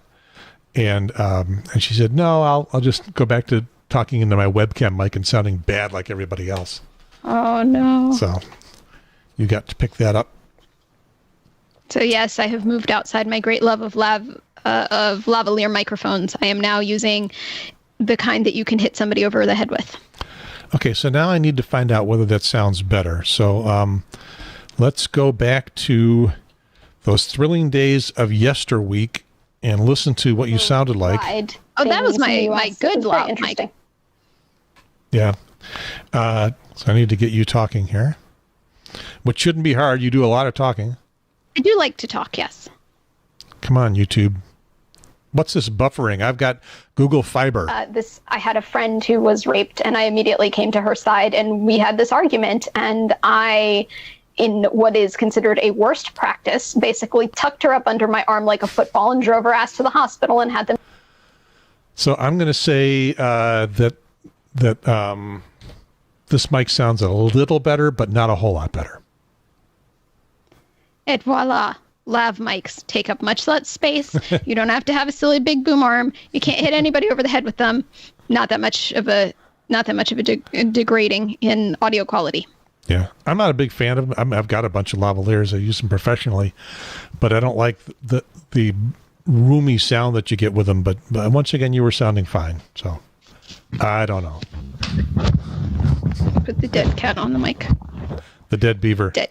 Well, I love dead cats. They're much better than a pop filter. They'll do the same thing that a pop filter will do, and the same thing that a little fuzzy foam windscreen will do, all at the same time. If you pull the foam windscreen off, you can probably put your dead cat on there.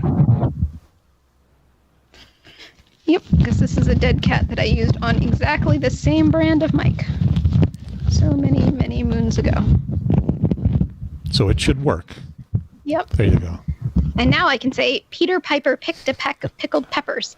Oh, no, it didn't show up on the... Peter Piper picked a peck of pickled peppers. You can see the dead cat is floating with my plosives, but you can't hear the plosives. They don't blow your eardrums out because the dead cat is the best. It's a more fascinating look.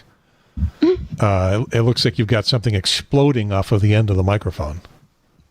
But yeah, these are little like good enough audio tricks that I have learned over the years of podcasting. Is save money on the pop filter, save money and save fuss factor on the pop filter. Get a dead cat. You can use it outdoors as well, and it'll cut through wind noise. So Alton Brown, I believe, is the kitchen guy who hates unitaskers, and I am the audio gal who hates unitaskers. Multitasker or nothing. Okay, I've got these microphones that I use out in the field. Wireless. Oh, that looks like it's a good beating stick. You can whack somebody real good. The Electro Voice EV50, and I'll take the fuzzball off of it, and it is nearly indestructible. People call these microphone hammers. If you got to pound a nail, you can use the microphone. And I've got lavaliers, and I use them. I am your nemesis. I am a unitasker. Never heard that word before, but apparently that's what I am. Unitaskers do only one thing, but they do that thing really, really well. Multitaskers do a bunch of things not as well as a unitasker would, but still passably enough to do. Well, I do only one thing, and I don't do it all that well, so whatever. So is there anything else here that we really got to get here? Let's see. This is a pretty quick one. I was listening to one of the other semi-local podcasts that I listen to, Brad Krantz, so the Brad and Britt podcast. They're over in the Triad area. And they speculated that if Donald Trump had started wearing a mask early on with this thing, if he hadn't decided that no mask was what he wanted to do because a mask makes you look weak, if he decided masks were a good idea and he got a 2020 MAGA mask across his face, all of his minions, all of his the 35-40% folks that are always Trumpers would now be sporting MAGA masks, and everybody would be wearing a mask. I'm not convinced, because they still have a very high dose of toxic masculinity, and so they're pretty quick to throw somebody under the bus for having left the tribe. And toxic masculinity says you're not a man unless you are brave always. And obviously the thing you need to do is have your bazooka, to shoot viruses, because that's how you show you're brave. So I think what you're saying is Trump never could have done it. No, I don't think. I think Trump would have worn his mask and his approval rating would have gotten confused. They wouldn't have copied him. I don't know that it would have gone down, but they would have definitely been like, what's going wrong with him? Oh my God, he needs some help. He needs an intervention. That poor man. Yeah. I mean, he has shifted gears in midstream many times and adopted something that seems contrary to what he normally would be pushing, but then he switches gears again shortly after that and kind of goes back to where he was. So I don't know. The other thing I'm wondering is if that had happened, if Trump did the 2020 MAGA masks and everybody else in his tribe, if he'd made them like ATV style masks, then his followers might have worn them, because only a man can drive a car on a bumpy road. Yeah, something like a NASCAR driver would be wearing too. But if they had done that, then would us lefties have said, would we have to be contrarians and said, okay, no masks for us? Only the idiots. Only the idiots politicize common sense or good practice. Well, the mask thing and all of this is highly politicized. I know. That's what I'm saying. Only idiots politicize best practice. Like, it should be a case of, it's so simple. If your breath contains germs that can get other people sick, put a barrier on your breath. Also, you probably shouldn't be too close to other people because you're an asshole. Yeah, and I was seeing somebody's comments about going into some specific stores, like, one of my sort of favorite stores is Tractor Supply, and I know that's, good old boy store. I need to go in there and get some corn. Yeah, the main reason that I would ever go, almost the only thing I ever bought, was the bulk pelletized pine pellets. For cat. Using as cat litter, because you Cat can buy that stuff at the pet stores and get a 12-pound bag for $25, or you can buy a 40-pound bag for $6 at Tractor Supply. Pain in the ass to sift, though. Ooh. Yeah, we stopped Changing that using litter it. box. We started using World's Best litter, which is kind of a gray. It doesn't clump like the Arm & Hammer stuff does. It doesn't turn into concrete.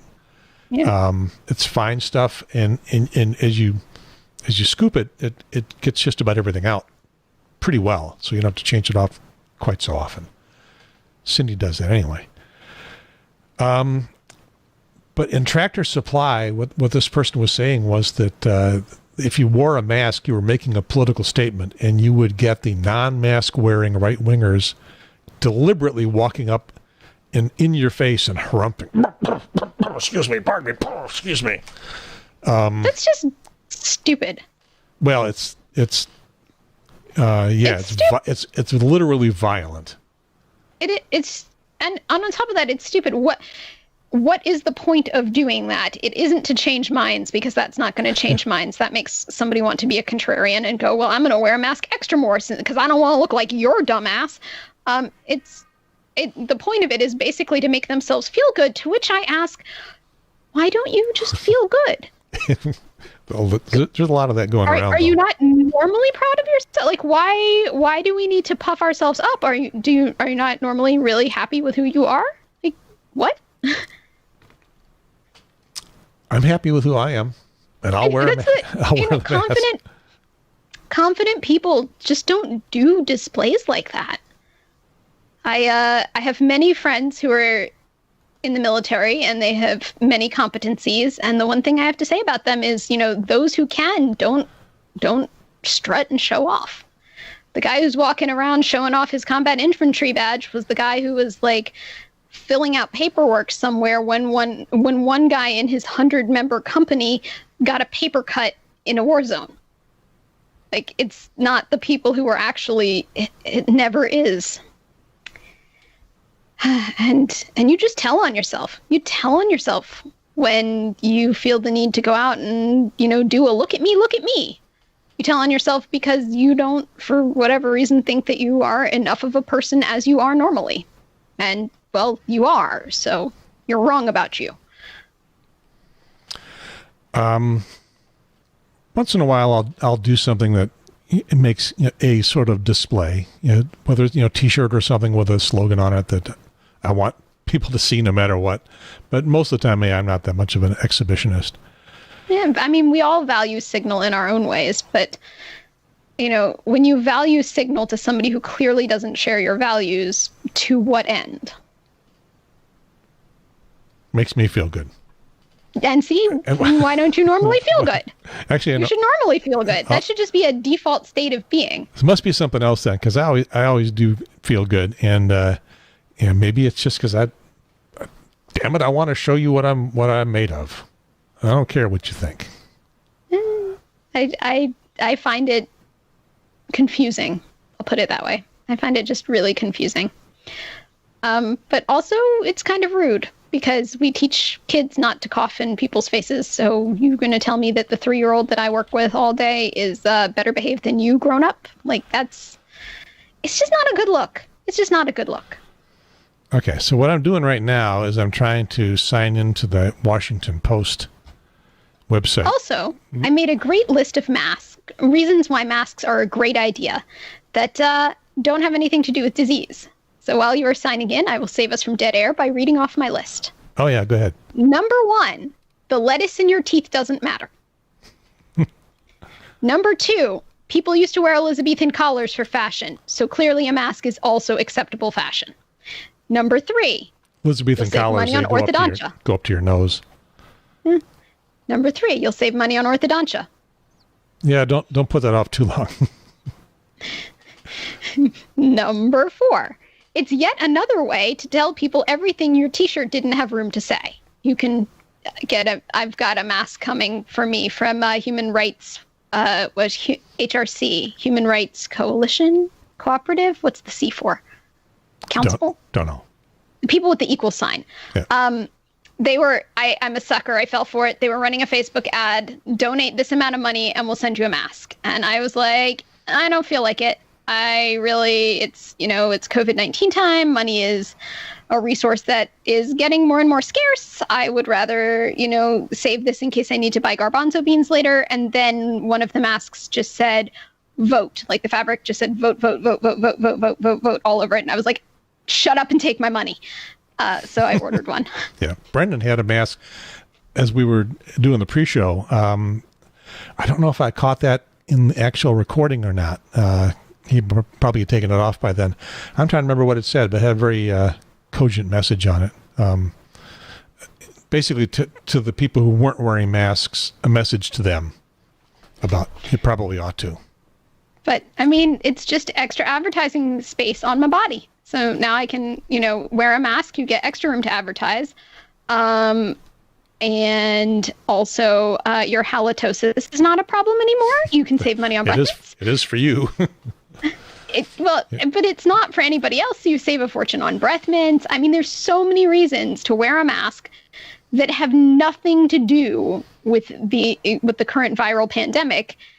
And so if you say masks are stupid, you're saying all of those are stupid too. So you better never have spinach caught in your teeth. That's all I'm saying. Okay. I don't think I could wear a mask long enough for that to be really helpful. I don't want to be in the places, well, like Karin was saying when she goes to work, can't wear it all day long. Yeah, there's folks in the hospitals and stuff, they do pretty much have to wear it all day long, although they change them out frequently enough so that it doesn't get too gross. But yeah, I'm glad I don't have to wear it more than about the 15 minutes I'm rushing through Harris Teeter and getting back out. Save you money on chapstick because it'll humidify your lips so you don't get chapped lips as much. You don't have to spend the money on lipstick because nobody can see it, so you don't bother putting it on. There's so many great reasons to wear a mask. I think that I honestly think that masks should be, our iconic look of the 2020s. We had the bell bottoms in the 70s. We had Elizabethan collars. Like we've had so many signature looks. This should be our signature look. If you want to rob flapper dresses. If you want to rob a convenience store, you're already ready to do it. Exactly. And no one's going to suspect anything when you walk in. Yeah, it's a way to de-escalate the robbery. Yep. So let's wrap up with some helpful hints, courtesy of Washington Post, that I do subscribe to, yet they made it hard as hell for me to get onto this because they made me try to remember my password. Oh, gosh, remembering passwords. What a difficult time we live in.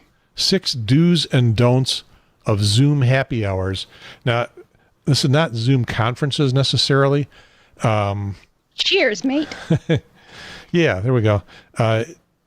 Zoom conferences are one thing. You get, one sort of etiquette for doing business over Zoom, but more and more people have been doing just family or group gatherings just to spend some time with people.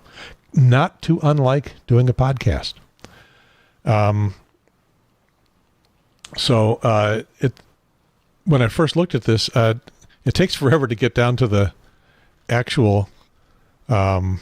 Well, they got to tell you what they were thinking before they came up with the idea to have a thought about a Zoom happy hour. They have to start at the beginning of the day. They ate their Wheaties, and then they tied their shoes. Yep. Then eventually they started thinking about happy hours. Well, it took a long time in the article to get to the point, the 6 things to do. Take your host duties seriously. If you're hosting, if you're the person that sends out the link, you have a responsibility to your guests. You may have to, you should be there before anybody signs in, depending on your settings. Be ready to welcome the group. This is the mismanners of Zooming, I guess. Once everybody's online, do introductions if you need to, which is something that I've never learned to do very elegantly on the podcast. I'll bring on guests and forget to tell people who they are. Just be like, hey, there's Bob. I know Bob from this place, and Bob meet Janet. I know Janet from that other place. Okay, now y'all know each other. Yeah. I find that having been on entirely too many Zoom conference calls, our Zoom happy hours, I find that the full introduction, like say your name and say where you're from, and then say what your favorite fact about ice cream, like nobody gives a crap. Nobody cares, and everybody feels very put on the spot and is not listening to anybody else because they're sitting there going, what's my favorite fact about ice cream? Like, nobody cares. Yeah. They just want to know how everybody knows each other. So I did a pretty good job before the show when you came on, and Brendan was already there, who you know, but Stella Spacebeaver, Karin was there. I think I took a moment to do meet Karin, didn't I? Or did I? Yep. And you're like, hey, this is Karin. She is from the Beaver Pageant. And I was like, cool. I saw that on the show notes schedule. Yep. And there she is. And she does indeed look like somebody who would be in the Beaver Pageant. And then you were like, this is Jen. Jen is a frequent commentator on the show. And she was like, cool. She looks like a frequent commentator. And then that was that. That's really all you need to do by way of introductions. Yep. Like, it doesn't even matter where people live, because in a world of Zoom, nobody is going to be arriving at anybody's house anytime soon. Yeah. Although I do think I mentioned that you were on the edge of Carborough, which is where she lived. Yeah. It's a relevant fact. Yeah, but it was relevant in the moment. Otherwise, like, here's my friend from California meeting my friend from Texas and my friend from Colorado. Like, none of that matters. It just doesn't matter. So don't let one person hog the spotlight. I suppose that's my job here, too. Don't share the link without telling the host. So this is not necessarily all for the host duties. This is for everybody. You get a link to a Zoom conference. Don't just give it away. You wouldn't crash it. Well, you know which friends can have party crashers and which friends can't. But it's just like crashing a friend's party. You wouldn't be like, oh, hey, that doorbell that's ringing, even though 100% of the people that you thought you were inviting are already in this room. The doorbell that's ringing, like, I gave your address out. Sorry, here's a new friend for you. Like, you say ahead of time, you go, okay, can I bring a +1? Although if you know somebody that really should be on the show and you can't communicate with me, let them know. Oh, no, I'm crash parties. That is a piece of etiquette I am not good at. I am always bringing people, and then people generally are really excited about that. Except sometimes they're not. Don't show up late. There's no fashionably late when it comes to Zoom entertaining. I don't know if I believe this or not. If you've got, a dozen people or so that are going to be in your Zoom party, someone showing up 30 minutes late, why not? What's the problem? When I host, and when other people that I know have hosted, they just say floating. It's going to be for 2 hours. It's floating. Floating just means show up when you want. Leave when you want. You don't have to be there the whole time. It's not a meeting. Yeah. So this says, it would be okay dropping by a 6 to 8 cocktail party at 6:30. In the Zoom world, that would be extremely rude. But I think we disagree with it. Would not. I disagree. I definitely disagree. But also at the same time, like, have a reason why you're late. Don't just be like, hey, so I thought that I wasn't allowed to show up before 6:30, even though I've been ready and waiting. No, you can show up. It's more acceptable to be on time for Zoom meetings than, because the reason you show up at 6:30 for a 6 o'clock cocktail party is because the host or hostess always at the last minute goes, crap, there's more stuff to set up and I'm not all the way set up. So it's considered rude to show up before they're fully prepared to receive guests. Yeah, if I show up on time at the appointed hour, it's like, they're not. What are you doing here? I'm of German stock, so early is on time is late. So I show up early and I walk in and I go, put me to work. That's what I say. Okay, people, instead of being like, what are you doing here? I'm like, put me to work. What needs doing? How can I help? And tends to soften the blow. Okay, here's one I think we can both agree with. Acquaint yourself with the mute button. Yup. Mute. Keep the numbers reasonable. So I guess that's another host thing.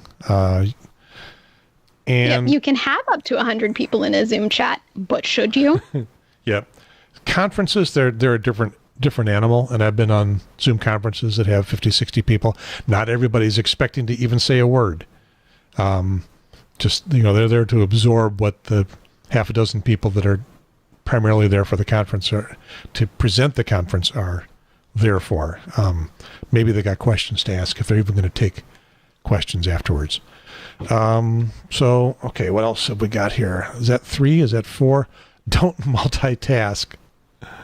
I got bad news for you about what I've been doing. Yeah. I've been sitting there squeezing the foam ball. Well, I don't think that's what they mean by multitasking. Looking at your phone, they say, although it's tempting, it is rude. When someone's physical presence isn't in front of you, you think you can multitask. Of course, I've been in physical situations where people, if it's just me and them and they start looking at their phone, I'm going to go, excuse me, am I boring you? But if it's 4 or 5 of us and somebody wants to look at their phone for a while, that's not a problem. Not for me, anyway.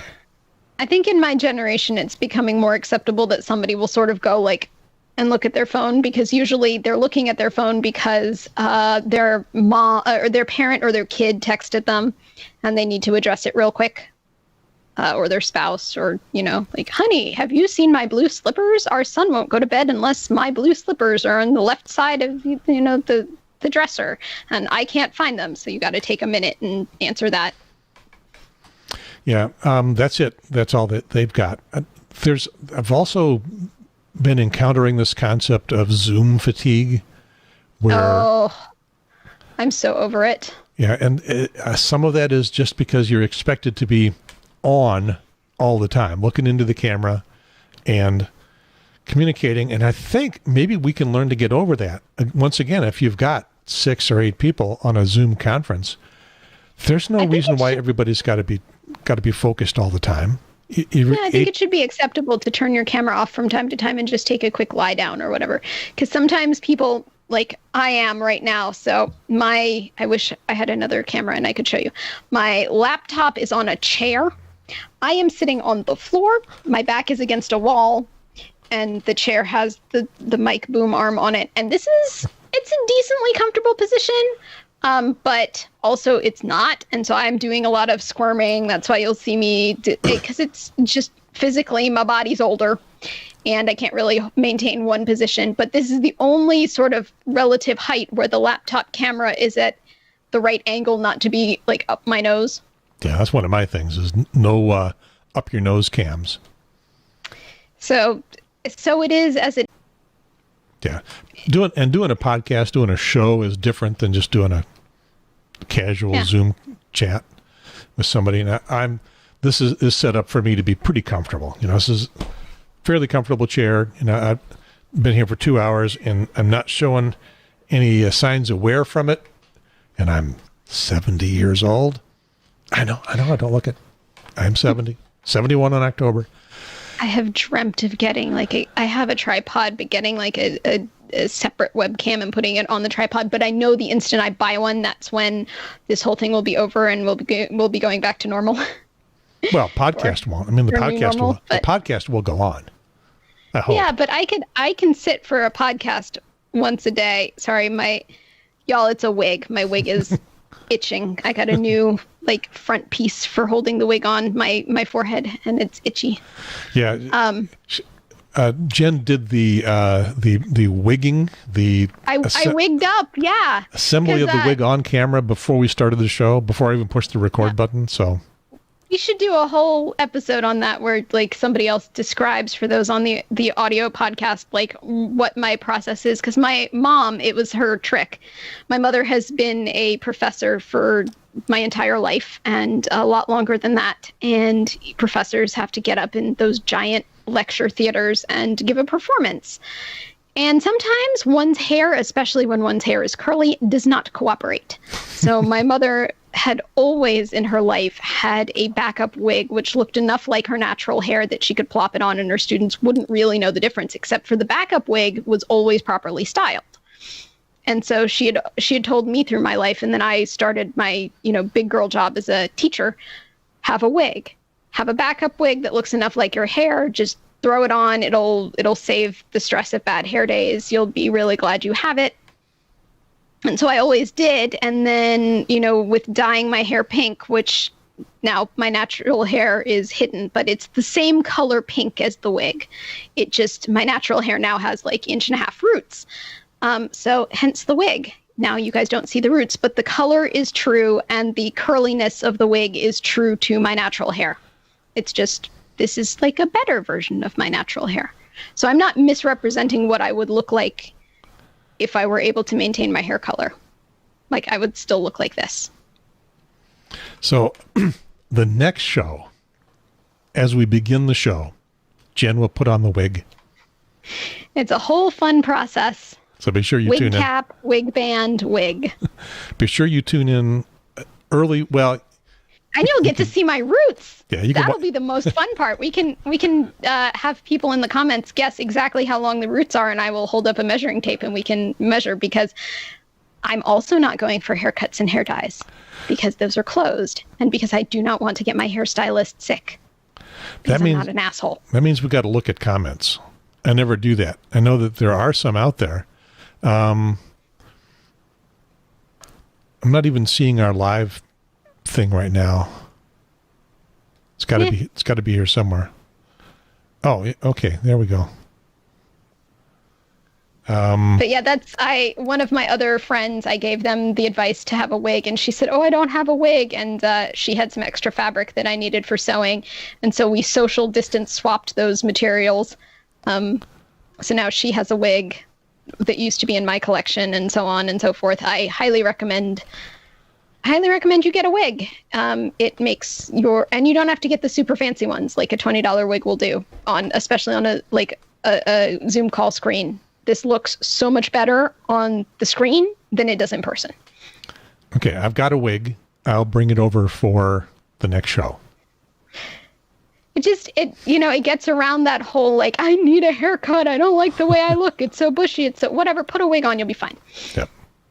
I just looked on our YouTube thing to see if anybody made a comment. There are 2 people watching. Well, one of them is me. But the other one may be you, as far as I know. But no, my computer is not powerful enough to do that. It is a MacBook Pro, but it is not a MacBook very good at being a pro. Yeah. So nobody's made a comment. I don't follow the. We're also on the Facebook Live thing, and I'm not watching the comments there either. I need another screen or 2 to be able to do that. I suppose I could set them up. It seems like I should have enough here, and all of this technology, but I don't. The chair does not have any more room for any more screens. The chair is maxed out. Yeah. The chair, which is my desk.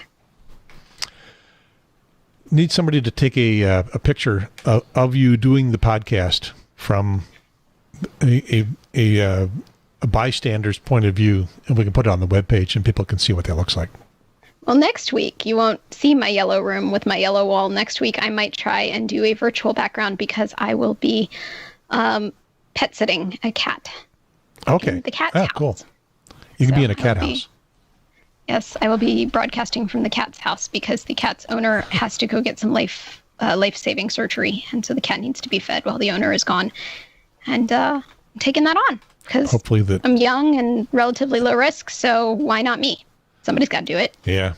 All right, we have exceeded all expectations in terms of time. We're at like 2 hours and 10 minutes. That's pretty awesome.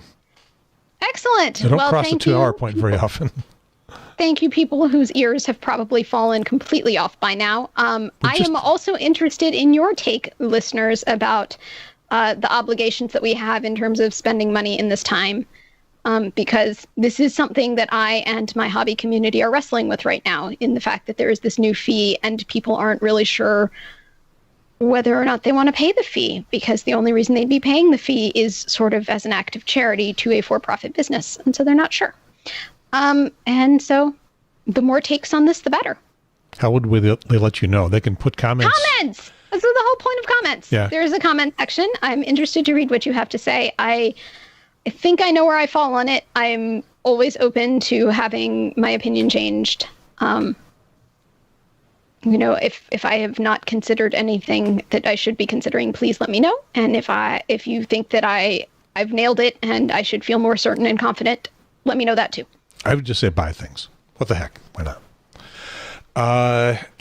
We have actually too many places to make comments. You can make them on the website, which almost no one ever does. Well, no one ever does no matter what.